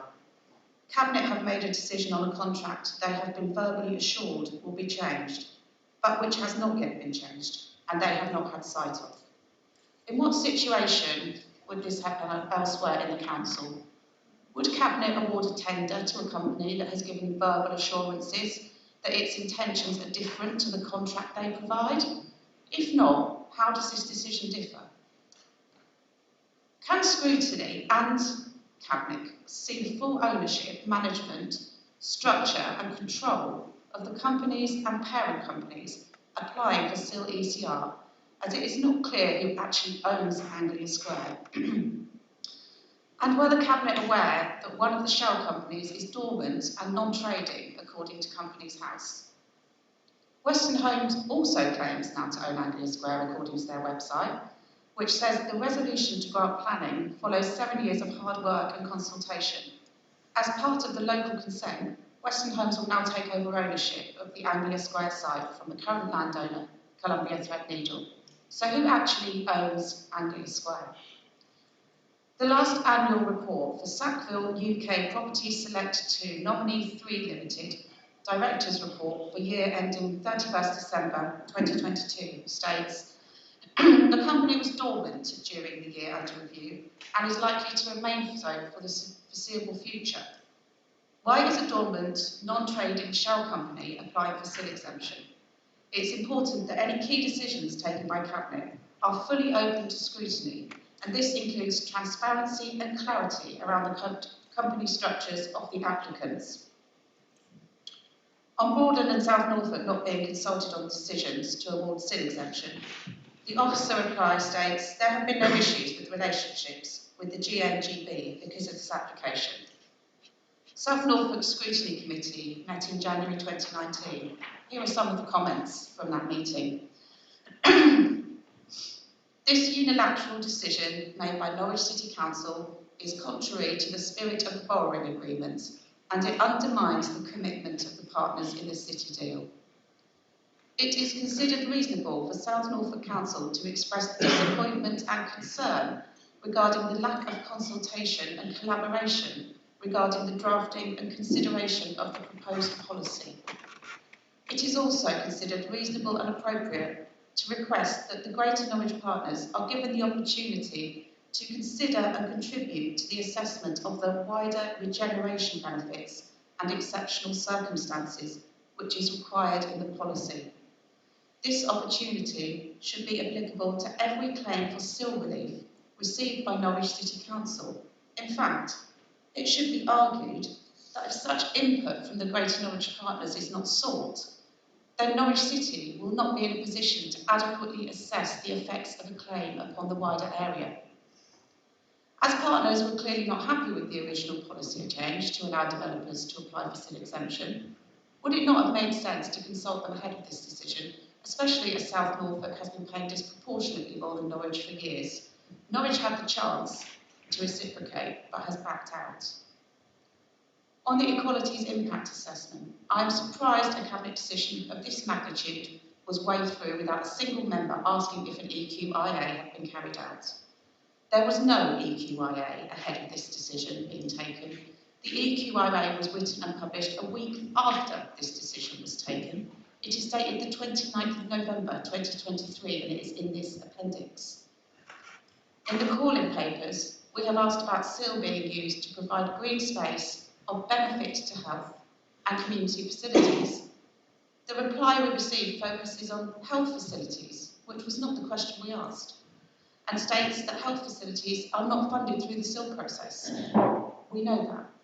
Sill receipted within the Greater Norwich area is allocated through the Infrastructure Fund. Applicants to the IIF are restricted to the 4 thematic groups of transport, education, green infrastructure and community, as agreed within the Greater Norwich adopted sill charging policy. This question therefore remains unanswered, as we specifically asked about 2 of the thematic groups, green infrastructure and community, and we did not ask anything about health facilities. The office reply also states, further, if the development does not proceed because the viability without the sill relief does not stack up for the developer, then no sill will be realised at all. I do not understand this statement, as if the development does go ahead, which can currently only happen if sill ECR is granted under the current Homes England contract in order to release the 15 million HIF funding, there will still be no sill realised. Only once the sill ECR decision is unshackled from the Homes England HIF contract and the Cabinet have chance to reconsider the decision in the light of the new contract, is there any opportunity for sill to be realised. I would ask that Scrutiny refer this decision back to Cabinet and ask to see evidence of the Homes England contract which was in place when Cabinet made their decision, the updated Homes England contract, and evidence of the sill ECR applicants' company structures, management and control, as this is unclear. I would also recommend that the leader contacts members of the Greater Norwich Growth Board to give them the opportunity to consider and contribute to the assessment of the wider regeneration benefits and exceptional circumstances which is required in this policy. Thank you. Thank you very much, Councillor Davies. Councillor Stevie. Thank you, Chair. This is a great opportunity for Scrutiny members to investigate the detail and circumstances that resulted in this calling and ensure Cabinet will make its final decision without any lingering concerns about the process. If any issues remain, your recommendations to Cabinet will help to eliminate them. Councillors Davis and Osborne have outlined a number of specific issues and proposed suitable recommendations that I fully support. If I was still a member of the committee, I would seek to add a few of my own and have some further questions that I believe need to be addressed. Back in 2018, when the ECR sill policy was introduced, just 2 weeks before the English Square Planning Committee meeting, the policy brought to full council included, in paragraph 1, the following Cabinet decision. At the meeting on the 14th of November, that was 2018, it agreed to recommend to Council the introduction of an exceptional circumstances relief policy and to change the Constitution to enable Planning Applications Committee to determine such applications. We have since heard that this was a mistake and legislation instead requires that the decision is made by the Executive, in this case by Cabinet. When extensively searching government guidance, I have not been able to find any reference to this legislation. The guidance refers only to the charging authority throughout, which includes, of course, the Planning Committee. Please could officers explain how it was determined that the planning committee could not make the decision and provide to this committee the legal evidence that informed this change of policy? The evidence can be supplied to scrutiny members in the meeting today. In the case that the evidence does not exist, I would argue that the policy is set out. The policy as set out in November 2018 is therefore null and void. The explicit prominence given to that Cabinet decision in 2018 was due to a promise made to the Labour group. We were assured that any decision on ECR applications could only be passed by the Planning Committee and not by the Leader, Cabinet or delegation to officers. On this basis, and if the evidence is such that the policy was wrong, Labour Group, the Planning Committee and scrutiny members should all be seeking the following recommendations. That the ECR SIL policy is rewritten and returned to full council to exclude the element that refers to decisions being made by the Planning Committee.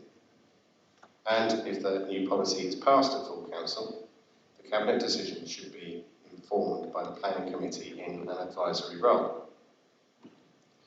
A decision today to absolve the landowner of their responsibility to pay a fair share of SIL without proper scrutiny, checks and balances will set a worrying permanent precedent for future ECR SIL applications.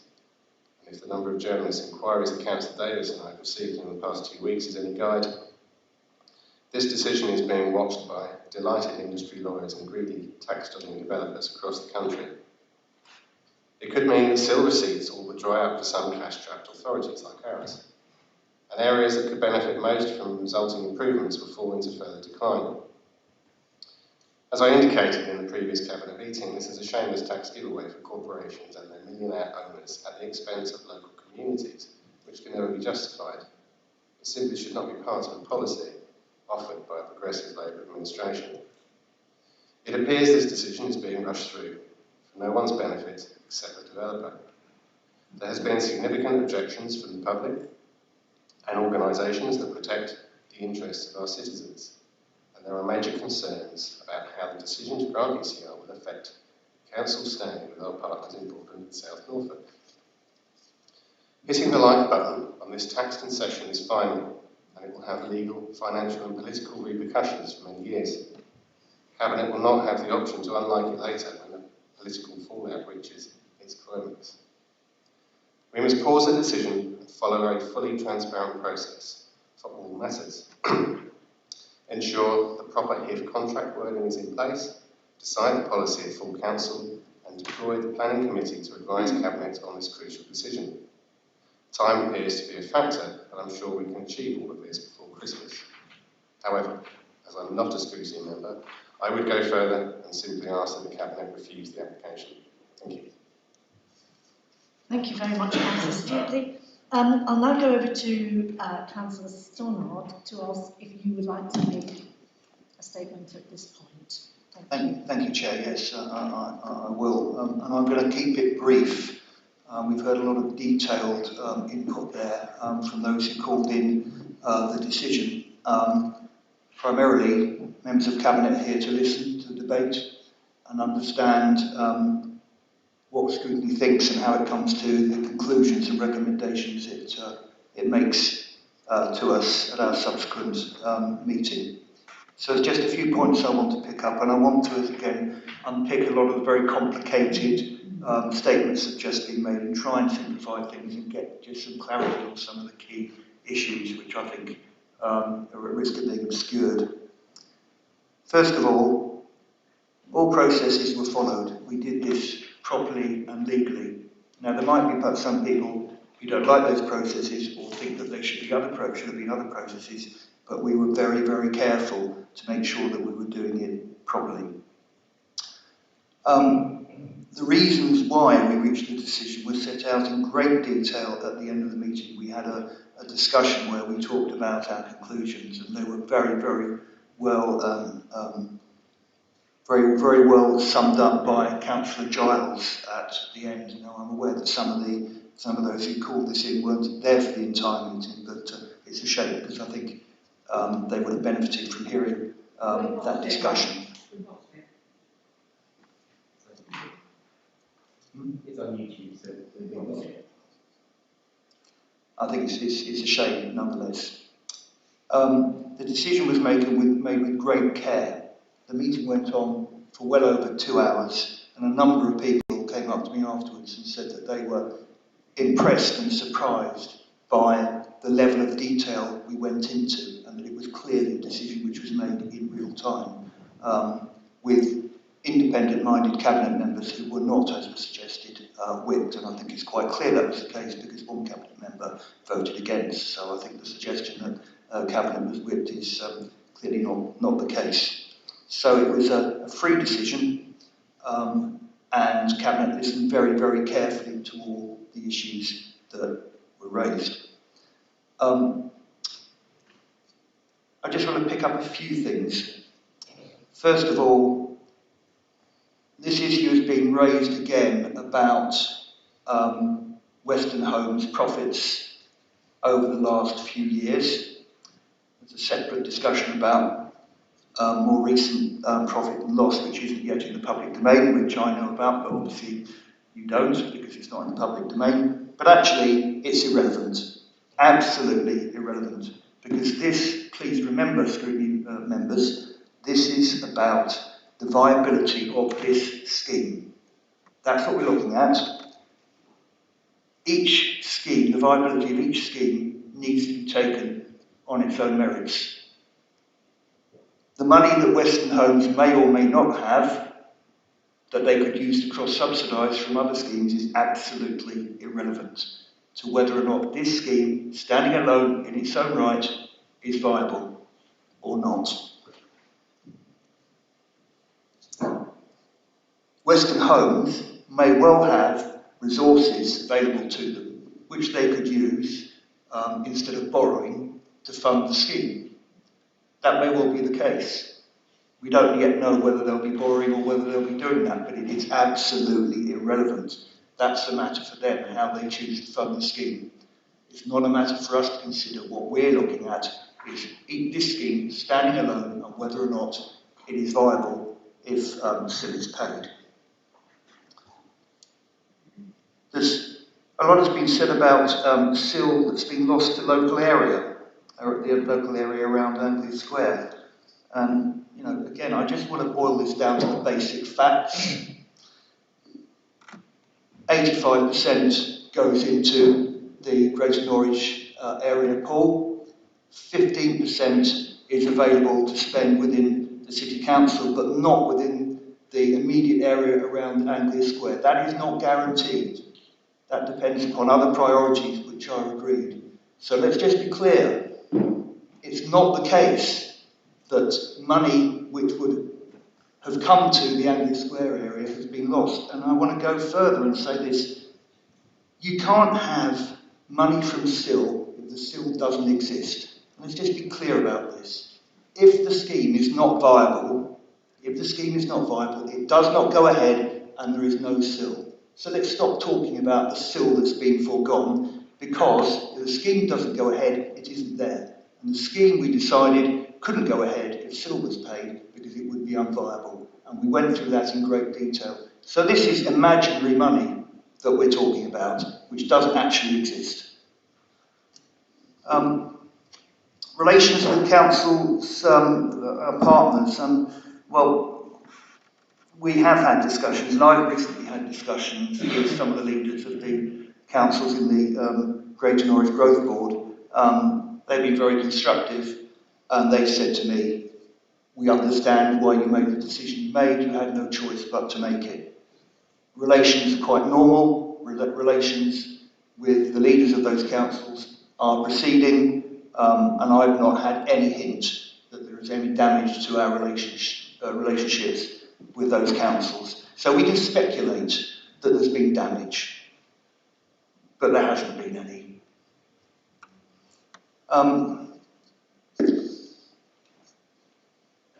The other thing I just want to say, finally, to finish, is it's been said that the benefits of the SIL exemption are only for greedy developers. Actually, the benefits of the Anglia Square development going ahead and it's very easy to sort of sit in the Golden Triangle or somewhere else and allow that not to go ahead and allow that area of the city to be blighted for decades into the future. The benefits is the provision of homes, it's the provision of jobs, it's the regeneration of the area, it's the kick-starting of the regeneration of surrounding areas as well. The people who live around the area, no one lives at this square of course, but the people who live in the vicinity, they actually deserve better than to live in the surroundings which are there currently.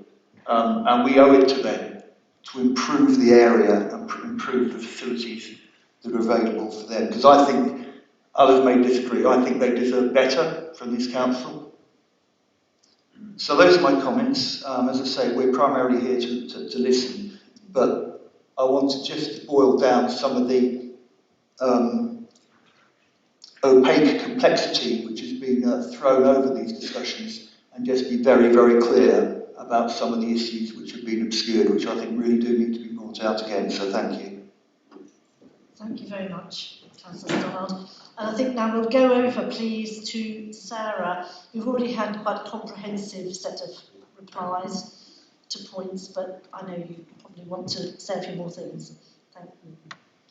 Yes, thank you, Chair. Good evening, members. Members have actually been provided with quite a detailed report setting out at length the responses to the proposed questions and reasons for the calling. They are in Appendix 2 to your report. There is one update in respect of those, and that's in respect to the first question and the detail of the HIF contract clause. We have had written confirmation from Homes England that they are minded to agree the amendment of that clause, so they are quite happy that we can amend that to the wording that was set out in the Cabinet report at paragraph 55, which, just to remind you, so the clause will be amended to read, the local authority shall confirm that a determination has been made in respect of CLCR works prior to any drawdown. So that clause is kind of minded by Homes England to be amended. I just want to say, I'll be very brief, the recommendation is as set out, as Leah kind of confirmed at the beginning of the meeting. I'm very happy to take any direct questions from members of the Scrutiny Committee. Thank you very much. And just over to Leah, who wants to make...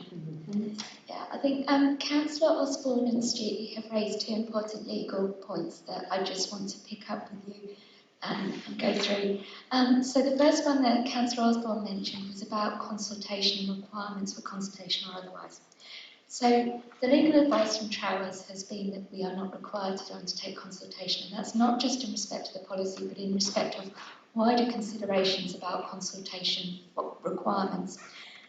That includes precedents we might have set around consultation, and the previous papers, I appreciate members may have different recollections around some of this, but the previous papers, and certainly looking at the Council report in 2018, didn't say that there would be a public consultation as part of this process, and I particularly refer to Appendix 2 to the Council report in 2018, which specifically was a flowchart that set out the process the Council would follow, and it didn't say within there would be any expectation of a consultation.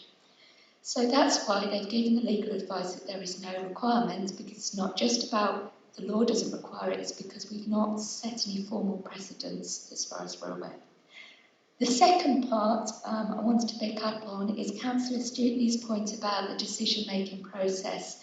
I maybe will draw members' attention. I do appreciate this document wasn't in the public domain, but it was a document we circulated to members around the legal authority to make this decision, because we've not just had one legal opinion on this.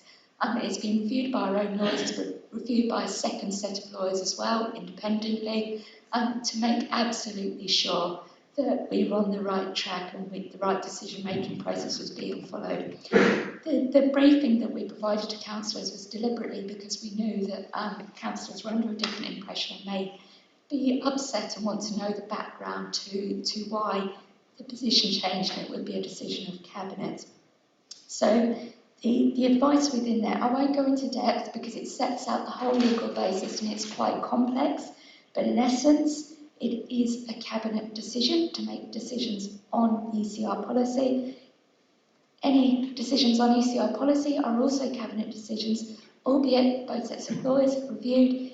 Given Council ultimately endorsed that policy, is it still acceptable? Yes, because Cabinet agreed it. So it is ultimately Cabinet's policy, Cabinet's decisions to make on this type of application and this type of policy.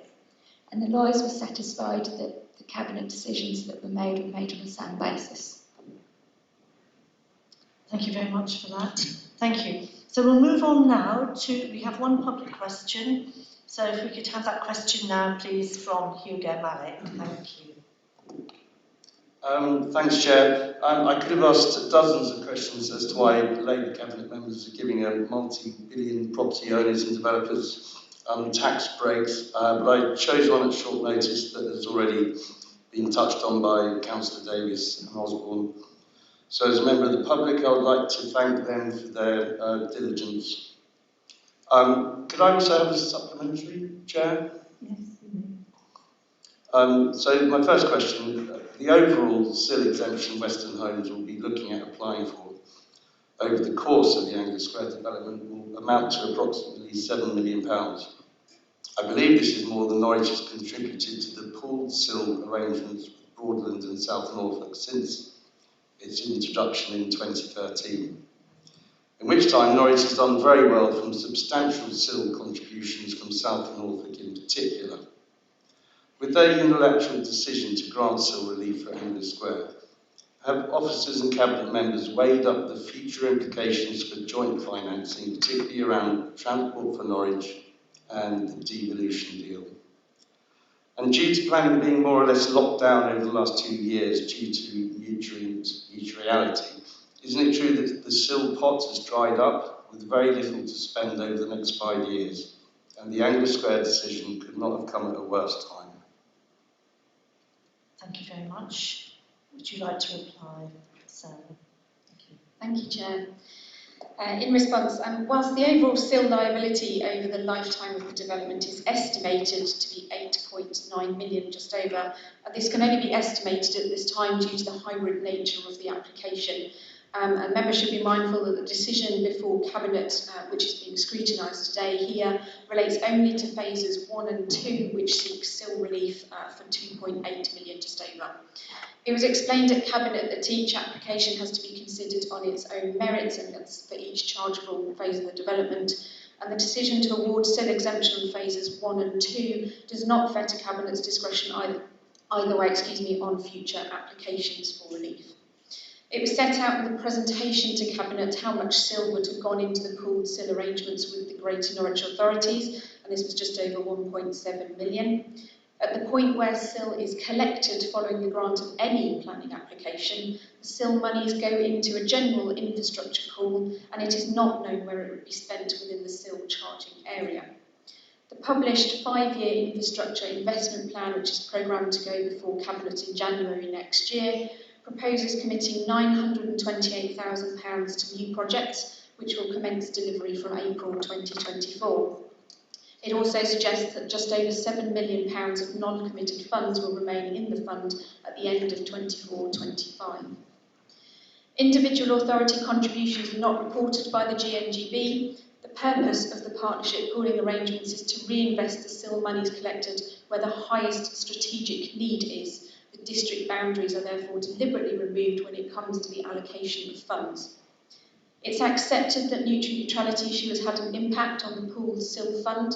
Whilst payments of SIL have been delayed, they will, once neutrality is overcome, be made as permissions are released and developments recommence. So the pooled arrangements will see this money realised, albeit at a later date. And to reiterate, Norwich City Council is both the SIL charging and SIL collecting authority. As such, the SIL regulations enable us to make decisions on SIL ECR applications in accordance with the legislation and our own policy requirements. Thank you, Chair. Thank you very much for your answer. So I'll take a supplementary, but I would just remind you that it must be related to your original question. Thank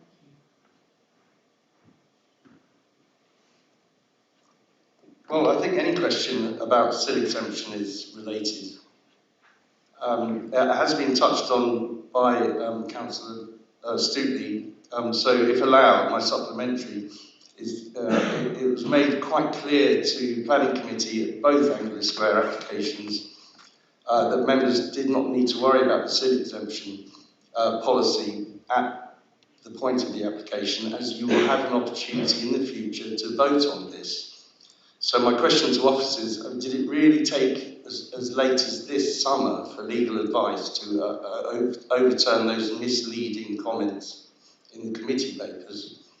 And will Scrutiny get to see the timeline of the legal advice? Because I can't believe it was as late as this summer that you took advice on this.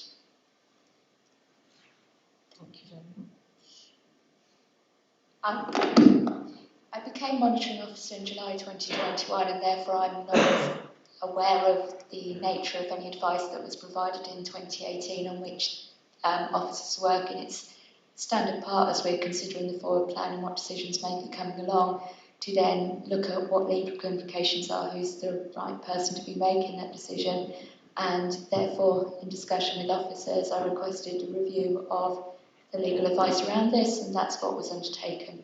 So yes, it's the summer 2023, in fact autumn 2023 advice from which we're working. Thank you for that. So now we'll move on to member questions, member debate. Councillor Osborne, I'll start with you. Can other people indicate? Councillor Galvin, Councillor Vaughan-Thomas, Councillor Fox, Councillor Sands, Councillor Champion, Councillor Carrington, Padder, Calvert. Have I missed anyone, please? Let's get going, please, with Councillor Osborne. Thank you. I have a lot of questions. Can we take two to start? Yes, I'll start with two.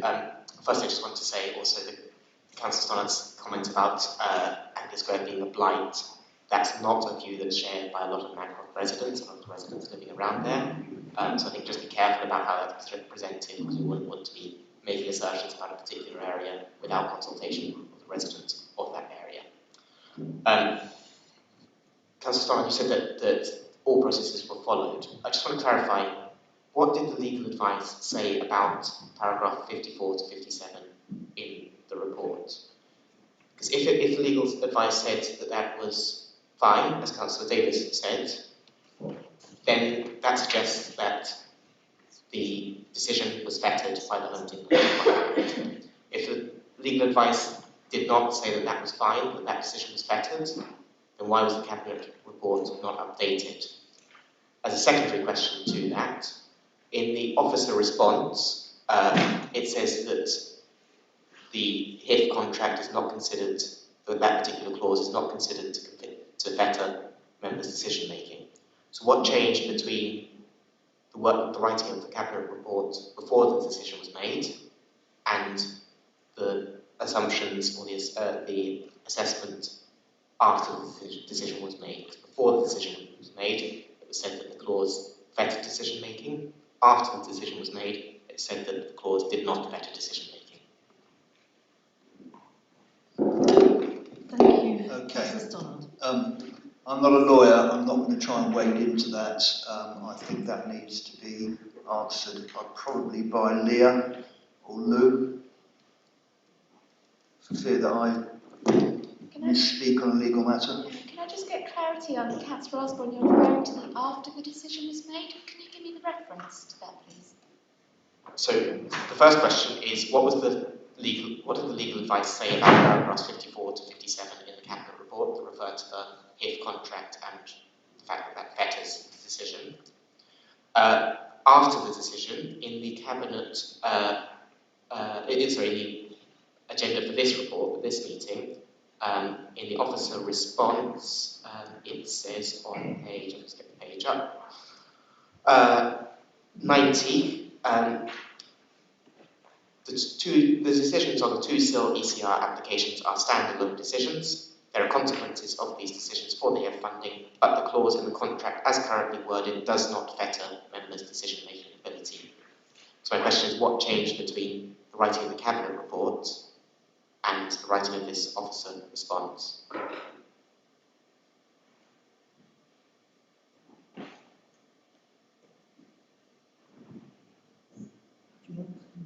Chair, if I may, I think think I understand both points that Councillor Osborne wants to see clarification. No problem, thank you.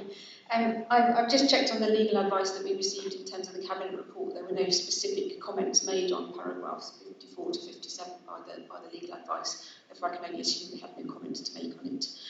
In respect of your second question about the changing of the word fettering, later on in the same paragraph that you looked at, it does say, and I will read it, in hindsight, the wording of the Cabinet report could have been clearer. Members are not bound to agree the relief, but should be mindful of the consequence of refusing the applications. Thank you for that, very much indeed. I think you've had two questions, but did you just want to come back on what Sarah said? So that's in hindsight. Obviously, when the decision was made, Cabinet members were under the impression that their decision was dependent on the HIF contract, that if they didn't award the SIL ECR, then we wouldn't get the £15 million.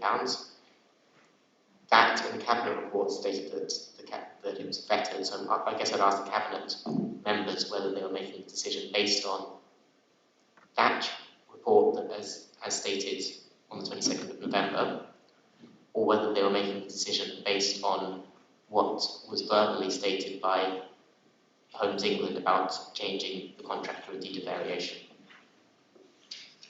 If I may, I appreciate you've asked that to the Cabinet members, but I think that's a misunderstanding of the regional Cabinet report, and that's why, as mentioned, we said in hindsight the Cabinet report could have been clearer. The Cabinet report was saying there is this clause at present, and that does present a risk to Cabinet's decision making, because the current wording of it could have meant that discretion to make a decision could be compromised because of the current clause. What the Cabinet report then said was that is why we are working with Homes England to understand the extent to which that clause could be varied, and Homes England had at that stage verbally confirmed it saw no reason why the clause couldn't be amended. So we were trying to say to Cabinet, there is a risk here that you could be compromised if you don't make a decision, but we are managing this risk by working with Homes England, and we were very consciously clear about where Homes England stood at that time, as much as Sarah has been consciously clear about where Homes England stand now, tonight. I'll allow one more comeback on that. Thank you. So just to clarify, was Cabinet making a decision based on the Homes England contract as written, or were they making the decision based on what you just said, Leah, about what Homes England have verbally said they were going to do?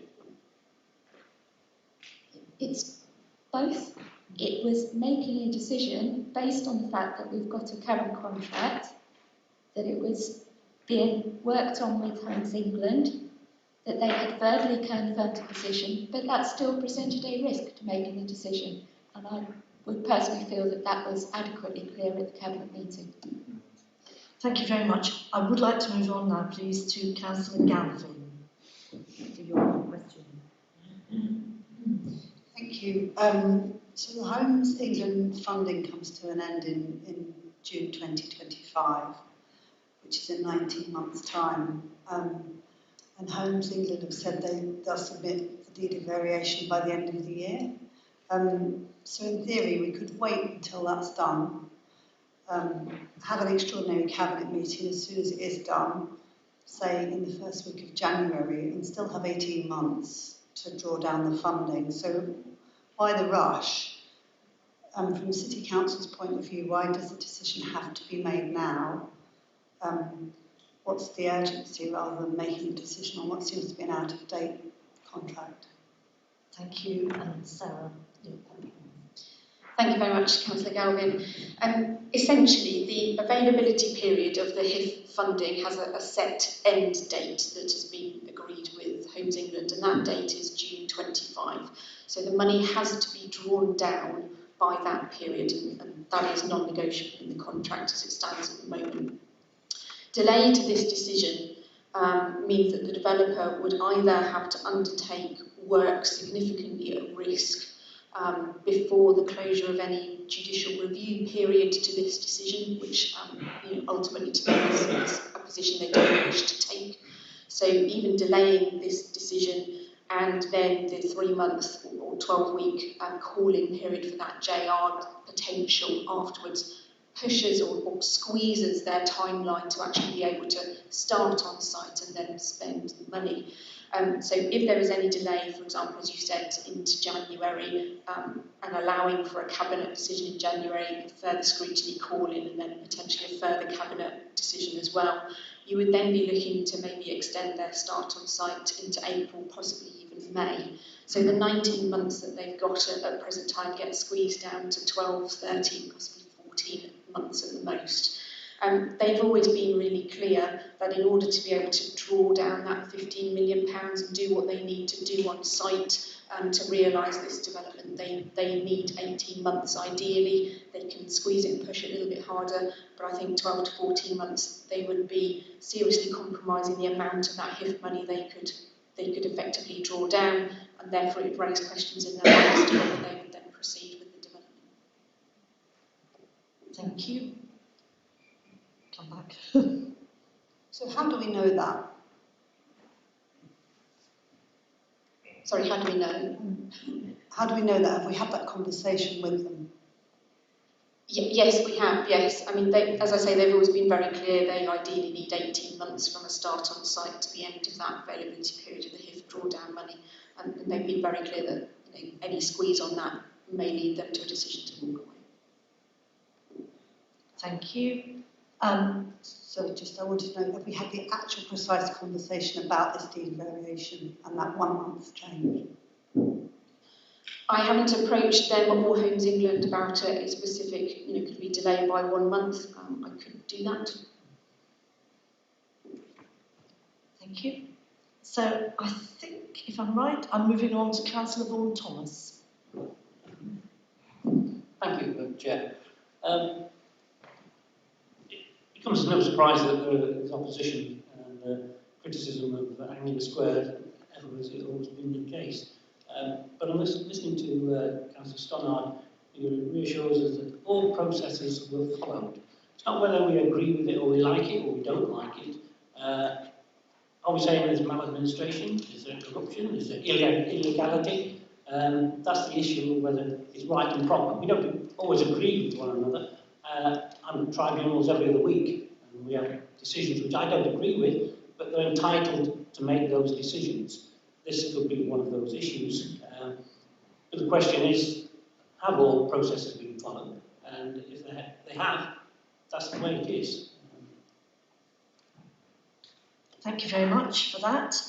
So moving on to Councillor Fox, please. Yeah, I think for me, the word blight says exactly what the view, like Sir Andy's page, what the view is of Anglia Square, and it's not a view shared by everyone. And before I was elected, one of the roles that I did was as a community connector, and part of that role was to sit in Anglia Square and chat to people on a daily basis. Councillor Stannard talks about sort of regeneration and what's going to be lost if that development doesn't go ahead. But regeneration for who? Because if the housing that's being provided isn't affordable housing, and obviously that's already been rolled back,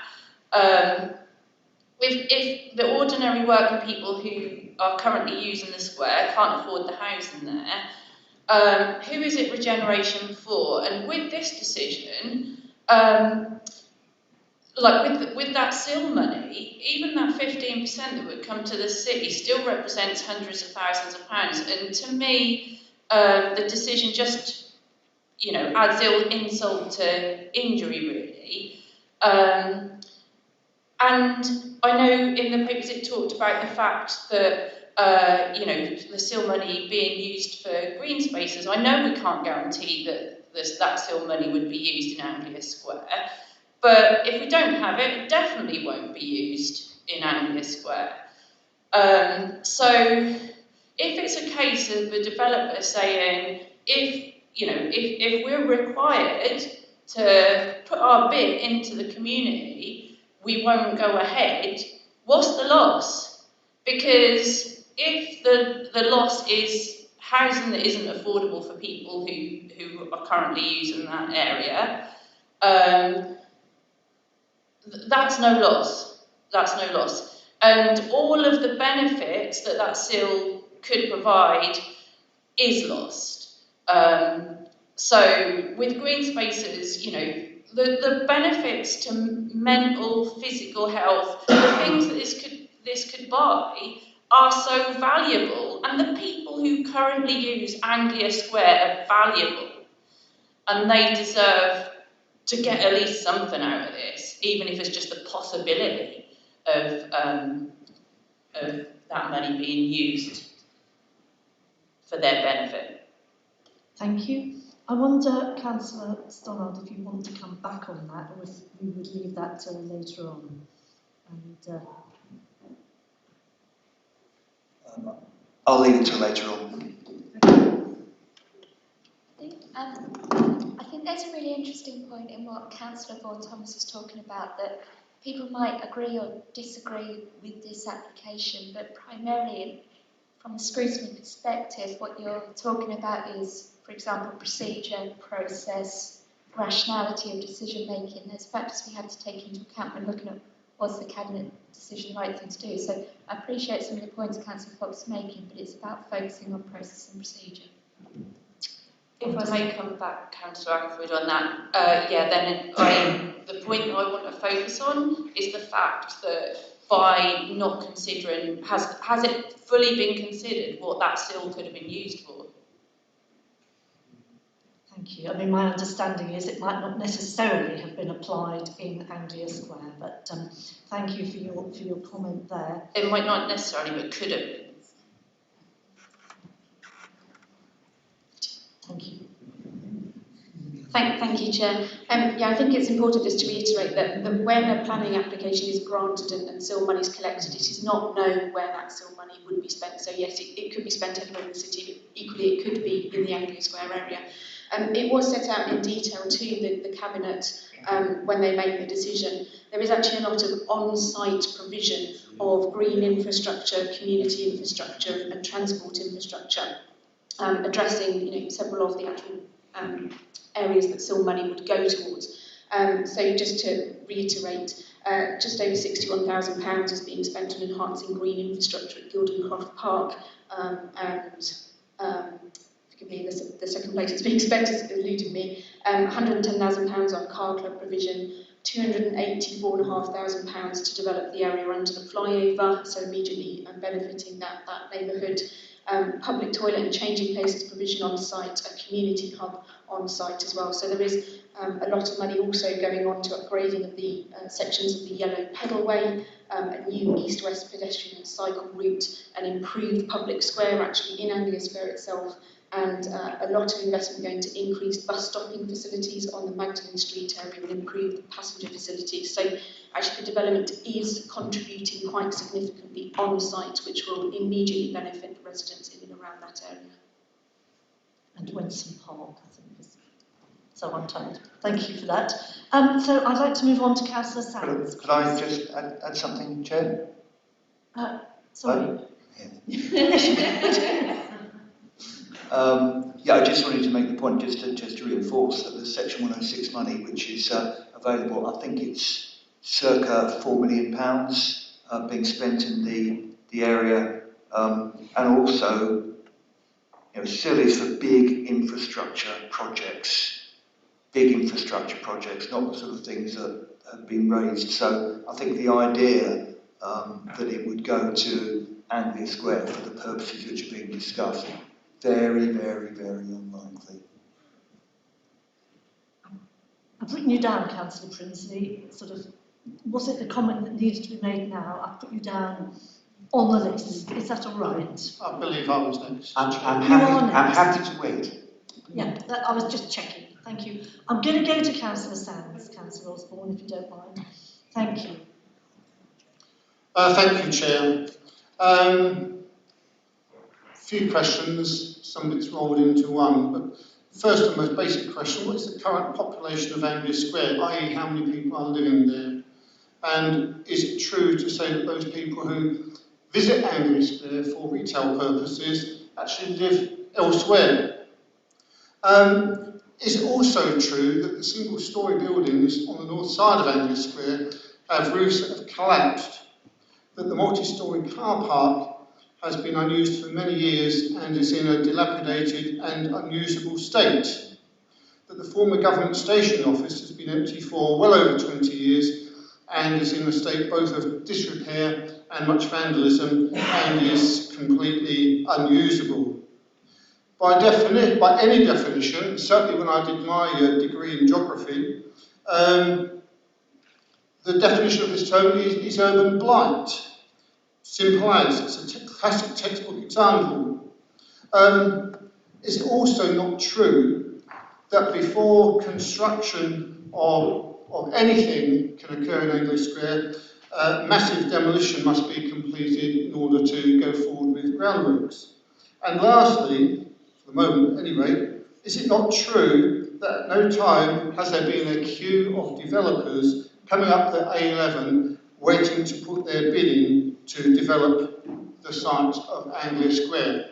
To my recollection, I've been involved in all of the planning applications in principle and more advanced applications. There has been only one kid on the block in terms of developing Angliss Square. No one else has shown any interest whatsoever. Thank you for that. I think I should just make the point that we are here in Scrutiny to look at the Cabinet decision and the process, and I think all comments and questions should relate to that, because we really need to be on track for what we're supposed to be doing, because this is such an important issue that we're debating. Well, my questions do relate directly back to SIL, because the whole reason for the SIL exemption is because of the costs and difficulty of developing the site. So I wanted to illustrate, and I want answers to my questions concerning the blighted nature of this site and the sheer costs of developing it, and the fact that we don't have people queuing up to develop the site other than Western Homes and Threadneedle Investments. Thank you. I don't know if anybody wants to answer those questions at this moment. Sarah, would you please? Yes, thank you. I think I'll just go into the bits which I think are probably relevant to the consideration of the SIL ECR, and that's just to say that the HIF funding and the SIL ECR have both been sought because of the exceptional costs associated with the development of the site, particularly those upfront costs. So there is, as well as significant demolition, there's significant archaeological works required, contaminated land works. It's a very complicated site just to kind of get on site and actually build out. And because of all of that, that was why the marginal viability funding through Homes England was sought initially, and it's why the SIL ECR application has been submitted. Thank you for that. Thank you. So moving through the list, I'd like to go to Councillor Champion now, please. Thank you, Chair. I know that we're discussing procedure and process, but I believe based on some of our previous comments, I'd like to make a couple of comments myself. Firstly, to refer to this area as, by definition, urban blight, and also with regard to the initial comments by our leader, where he referred similarly, I would say there's been value judgments which have been determining and underpinning decisions. So I think I'd like to make that on the record right now. I have got residents who have contacted me recently because they are concerned about the loss of the pharmacy at Anglia Square. And whilst I've been assured in this very meeting, again, by a comment that is not to do with procedural process, that the area will be improved. My question is, improved for who? Because I am very much of the opinion that some of the businesses which will replace the businesses which are there are not going to be the businesses which are going to be suitable for the residents who are currently using that area, because it is affordable and accessible. I'm making these comments, I appreciate that we've just said that we are about procedure and process, and I will come to that shortly. But I believe that these comments have been made in this room, and therefore I feel it's appropriate to respond. Furthermore, I'd say that we've been told that the bringing this forward to scrutiny is opaque complexity, and that all policies have been followed. The very purpose of us being in this room is to allow for transparency, which is why we're here. And so I think, we need to be very clear on this from the outset. We've been talking about profits for Western Home and how there is no other options. That's not about procedure and process. Now I will come to my questions, but I feel I'd lump to those points made on the record. I would like you to confirm when the Equalities Impact Assessment for the CIL-ECR decision was written. Furthermore, did the Cabinet member ask to see... Chair, can I ask Councillor Osborne to stop sending texts, I suspect, to Councillor Scrutiny? It's been going on for the last half hour. I think people are allowed to send texts in meetings, to be honest. If that was the case, why aren't they sitting next to each other? So we were complaining about whipping in Scrutiny some weeks ago. I find this somewhat suspicious that we have people sitting there swapping texts during the scrutiny process. I'm going to pass this over to Leah for her comment. The openness of local government bodies regulations 2014 essentially allowed that anyone in committee meetings is allowed to use electronic devices during those meetings, and they're made to report on those meetings. I think it's something we do discourage to encourage members to focus on the meeting. We can't stop it, but I would encourage all members to focus on the debate we're having. My question their motives. Well, thank you for your point, and obviously focus. I continue. I'll start again, just to ensure that my questions are clear. Can you confirm when the Equalities Impact Assessment for the CIL-ECR decision was written? Did the Cabinet member ask to see an EQIA? And finally, what legal advice has been sought as to whether the EQIA was needed for the decision? So 3 particular questions. I'd like them answered in turn, please. Thank you. 3 questions, thank you. I wonder who'd like to answer those, who feels most able to give you a really good answer. So shall we go to you, Sarah, first? Yes, thank you. I can confirm that the EQIA was written after the Cabinet report was written, and it was carried out as questions were raised by members from all parties in the debate, such that we felt it was important that we did one. And yes, in hindsight, it should have been done to support the Cabinet report, but it was not. So it was signed off on the 29th of November. Cabinet did not ask to see it at any point in the meeting, and legal advice was not sought on whether one was required or not.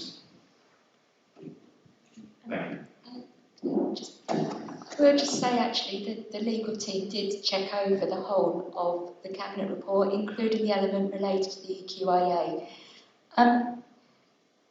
The equalities impacts, it does say in there there's not considered to be a prejudicial impact, and that's what Cabinet had before them. And you are not absolutely required to do a full assessment unless you consider that there could be a reasonable chance of prejudicial impacts. Acknowledging the point raised on scrutiny calling, a full EQIA was then undertaken to make sure that we had adequately covered that point, because it was a fair point as part of the scrutiny calling, and you have the EQIA before you, which demonstrates the potential impacts either way of the application, and you can make your own judgments on whether that would justify or warrant endorsement of the Cabinet decision or referral. Yes, please do. So, just for clarity, there was no equalities assessment. It's ironic that we've just done a review of equalities prior to doing this. I'm just unsure how was that process followed through, that equalities assessment? I mean, how's that? Is there a way? Can I get follow-up information on how that I'm just concerned. I mean, I'm afraid I'm not as eloquent in relation to the legalities, but I'm aware that there are people who've contacted me who are concerned that the loss of facilities is because their accessibility, because of their age or their disability, of facilities in Anglia Square, as I previously mentioned, is detrimental to their well-being. And so surely that would be included in that report and that assessment. And I would also like to highlight that you said about that there would be no prejudice, but there evidently was prejudice because the area has been defined as a blight. So you're looking specifically at the application of sill relief rather than the overall development of Anglia Square when you are looking at the decision and the assessment that needs to be done on that decision. So the initial assessment was that there wouldn't be a significant prejudicial impact as a result of giving sill relief, and it didn't require a specific EQI assessment, and I would have expected our legal team who looked over all of this to be saying one is required if they hadn't, if they felt it was necessary. Acknowledging scrutiny raising that point, it being raised as part of the calling, we've done the assessment, it is there, setting out the actual potential benefits that might come from the scheme, but also some of the potential disbenefits, and on balance it then says, no, it's legitimate, there doesn't need to be further mitigation in respect to this specific decision. And that is included within your papers. Thank you. Do you have any further questions on that? No. Thank you. Councillor Osborne, I'll take a really quick point, but then we're moving on to Councillor Carrington, please. Thank you. I think that point that Councillor that Leah just referred to there, it's the quality impact assessment refers to the specific benefits and specific disbenefits of granting SIL ECR. That, referring to the specific benefits, was not in the Cabinet report. That's the first time that that has been included. So that's important information. That was kind of what Councillor Fox was asking, I think, is what were the specific benefits of not granting SIL ECR.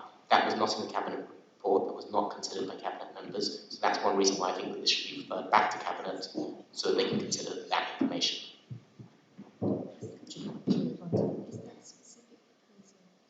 Is that a recommendation? I'll come back to recommendations at the end, but I guess it could be, yeah. We'll go to Councillor Carrington, please.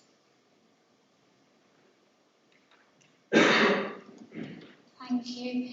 The HIF agreement seems to be somewhat of a non-tangible agreement, and for me that brings up questions as to how would somebody be able to put weight on a non-tangible factor, and then looking also at the report, pages 109 and going through to page 110, it states that the Council have evaluated the benefits of the development going ahead and understand these to greatly outweigh the potential and unquantifiable benefits of using the SIL funding.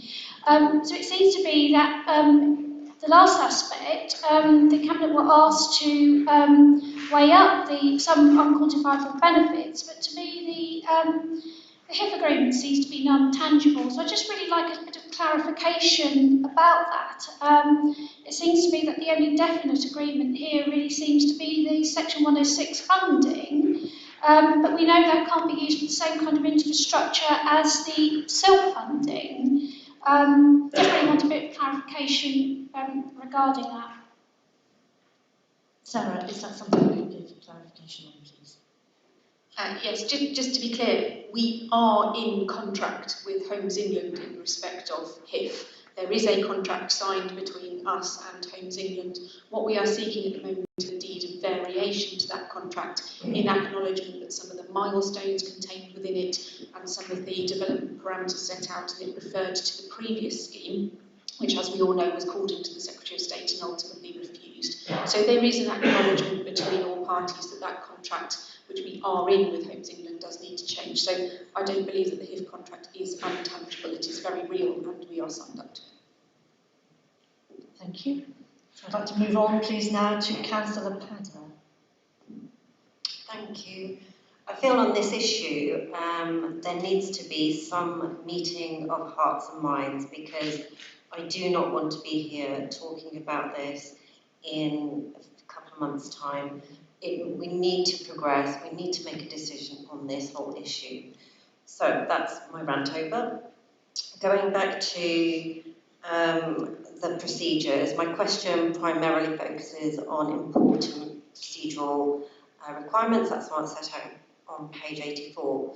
So it's clear to me that the work gone into this entire process has been immeasurable, and I thank the officers for that. However, with that much work, there's always risks attached. So I wondered if officers could explain what due diligence has taken place in terms of assessing the viability of the landowners. For example, Sackville property. I also picked up on Company's House this whole dormant and active company, and I wasn't quite clear whether Sackville Properties, what Sackville Properties was, and whether it's dormant or active, and there's so many iterations of this one organisation, it just blew my mind. So it would be really good to try and understand which Sackville Properties we are in business with.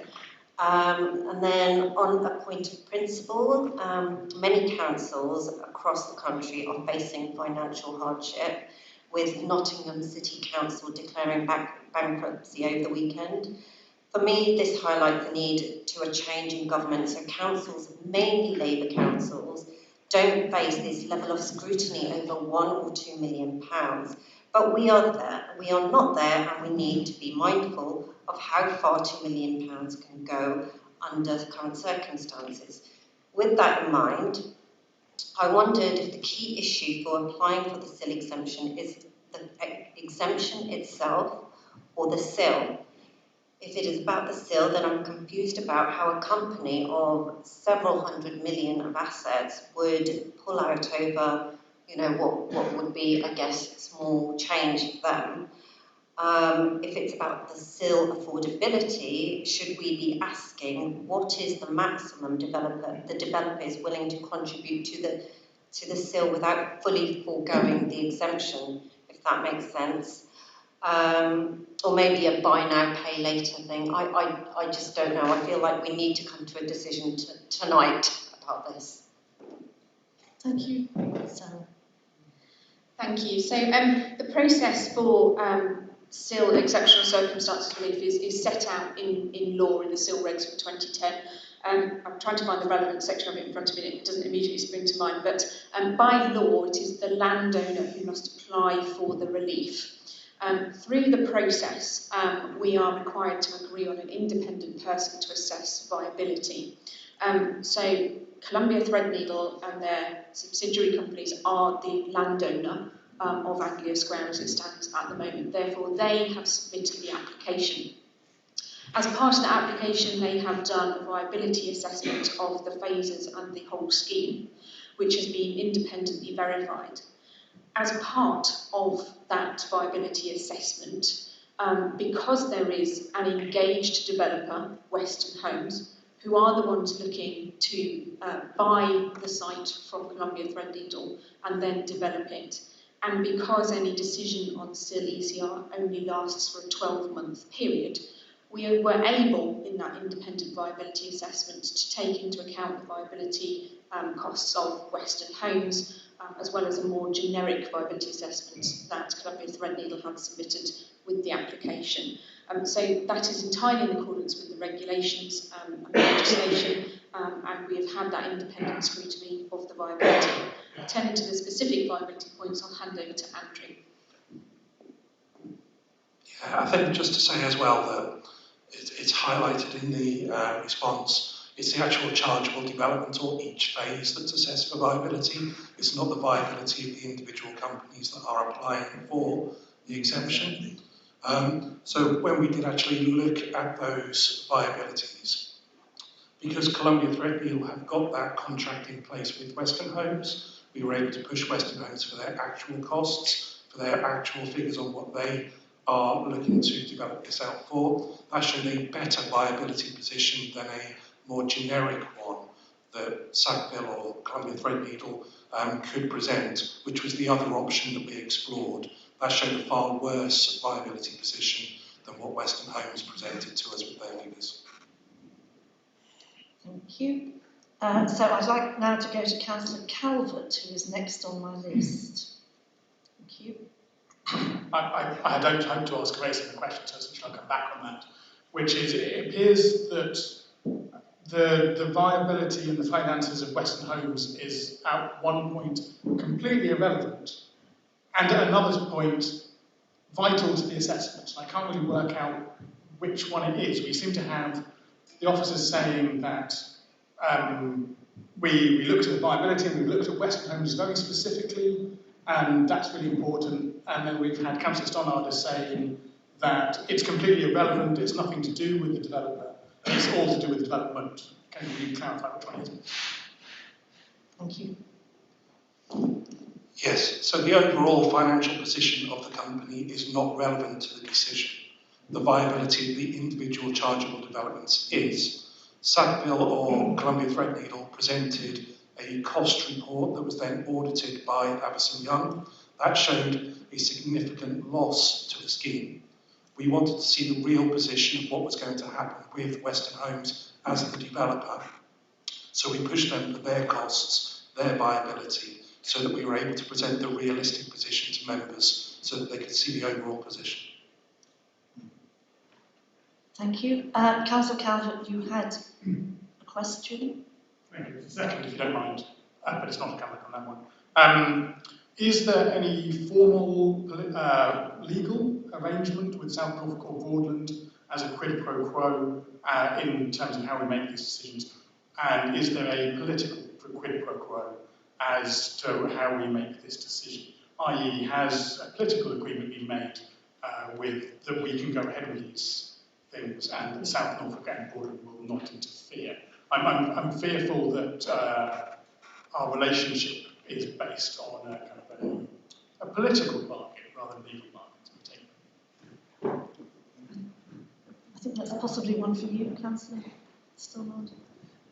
I mean, there isn't such an agreement formalised, no, but I am in discussion. I mean, you remember the County Council is also one of the partners, and again, as I said earlier on, from the discussions I've had, there is an understanding of why we've taken the decision that we've taken, and you know, I've had the discussion with them. And actually, if the scheme is unviable without the SIL exemption, then there is no money. There is nothing to go into the pool pot. It's a circular argument. The scheme has to be viable in the first place in order to create that resource, and that's understood by partners. Thank you. I will come back to both of you in a minute, if I may. I would like to go to Councillor Prince. Oh, I'm sorry. I'll come to you. Can I just offer a little bit of clarification just around that point around the Greater Norwich Growth Board? Because there is a legal agreement in place about the pooling of SIL, effectively, which varies depending on whether areas have a neighbourhood plan strategic thing. That dates back to 2014, so there are certain obligations on the City Council to pool all SIL that arises, or that proportion of SIL that arises, into the common pool, and that's a common agreement across the entirety of Greater Norwich that the Greater Norwich Growth Board operates on.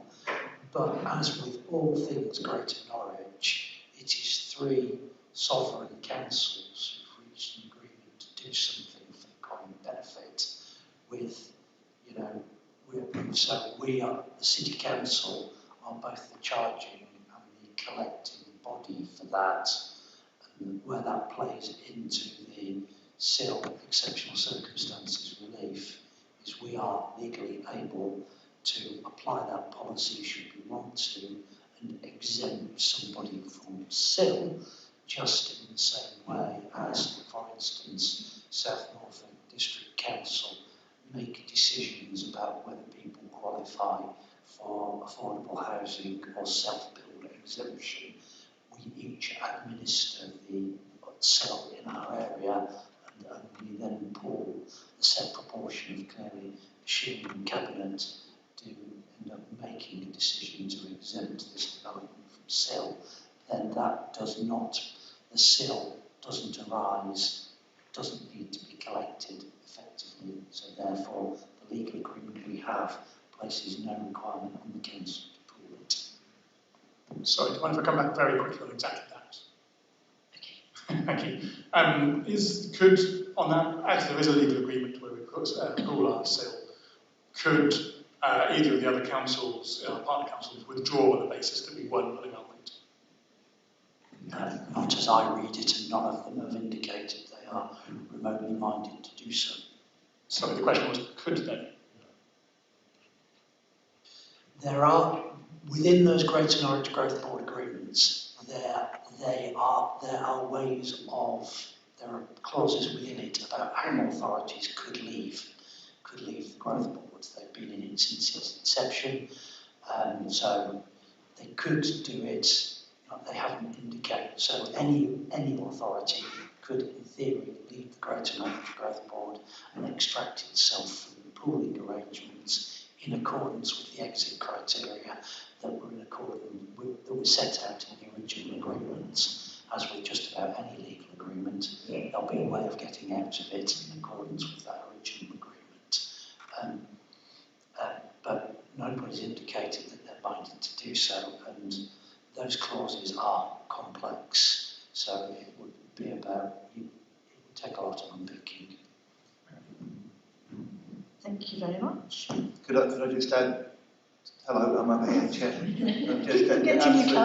I've had absolutely no indication that there's the remotest possibility of that happening, notwithstanding the decision we made, and your partners recognised the overall massive benefit from all of us participating in the Greater Norwich pooling arrangements and the Greater Norwich Growth Board. So, could is an interesting word. I could leave this meeting tonight and find that it's 30 degrees outside and the sun is shining. It could happen, very, very unlikely. Balance of probabilities, probably. Councillor Prince, followed by Councillor Driver. Thank you. I've been sitting listening to this now for some time, and I'd like to see if we could cut to the chase. The question is, what is the cost to Norwich? We're Norwich City Council. What is the cost to Norwich of this scheme not going ahead, of the scheme failing, and of the site remaining derelict for more years whilst we wait for something else to happen? And how does that compare to the virtual loss of this SIL, of these few millions of pounds? And as a second point, I'd like to ask, this process has now been going on for some time, and I'm aware that much legal advice has already been sought. And I'd like to know, in comparison to the size of the SIL, what has been the cost of the legal advice that this council has sought thus far? Thank you very much. I wonder who'd like to answer that one about cost. And Sarah, thank you. I could add it up for you, but I don't have the figure to hand right now.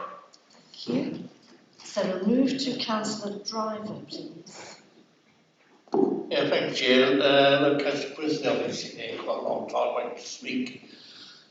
Being Chair of Planning, I was a bit disappointed that we did get told that the SIL section was going to come to us, and we did vote for this at full council, and I was really disappointed that it did not come back from planning to make this decision. But legal advice is legal advice, and if that's the way it is, that's the way it is. You can't really go against the legal advice. And so I'm sitting here now and thinking, oh, thank God the Cabinet made that decision, because I would have been getting all this, well, on cameras, I would swear, by now. So we've really got to watch this. We've got people in here who are on planning. The leader of the Green Group voted in favour. I voted in favour as chair of the group. The leader of the Liberal Democrats voted in favour of Anglican Square. So I cannot, and we knew this SIL was going to come up, but we thought that would come back to planning. I think it's still gone through planning. And I think that we'll go through here tonight, and I want my recommendation that we support the Cabinet and the decision they're made and move to the vote, please. I'll second that. Thank you very much. It's been seconded. So, just before we move to the vote, I would just like to, well no, perhaps I'll say it after. Can we move to the vote? So, can you just say again? I would recommend.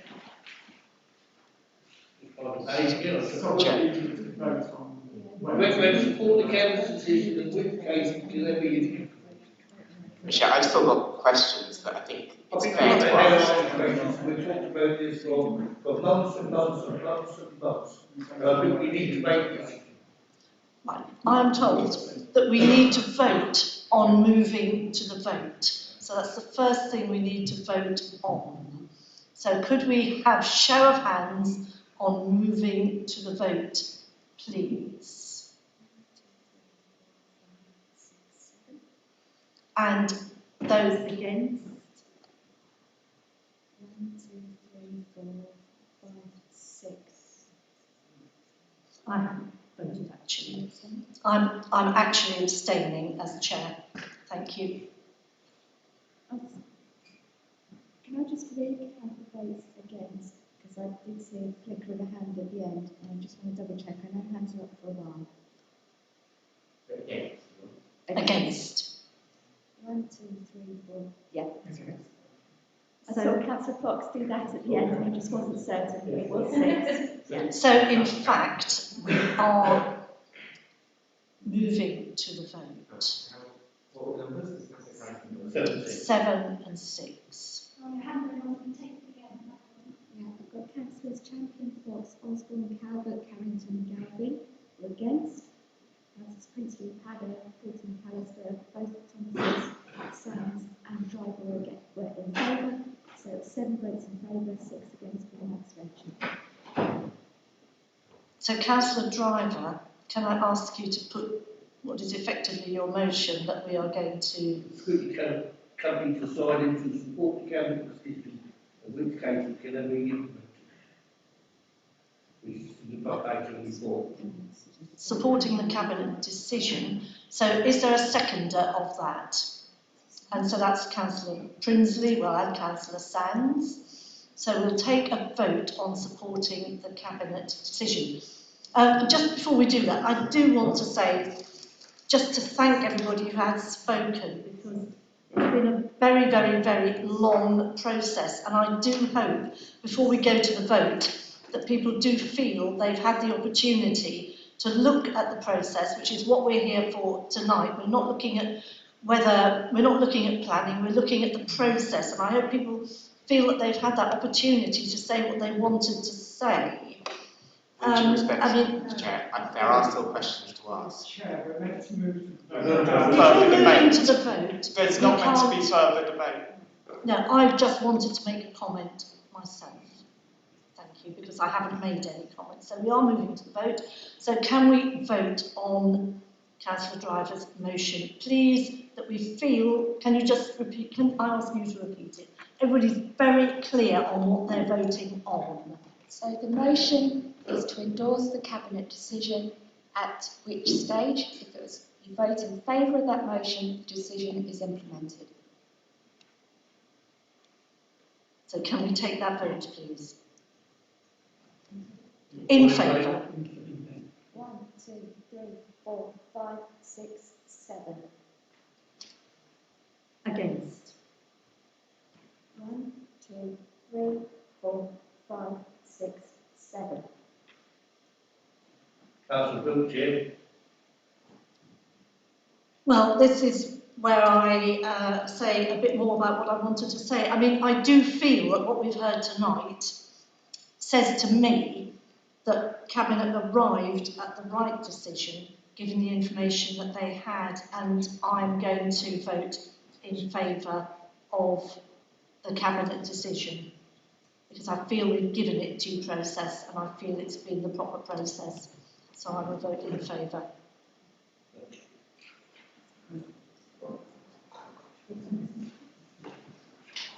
at which point I'll close the meeting. And thank you to Cabinet, thank you to officers, thank you to everybody who's taken part in discussion.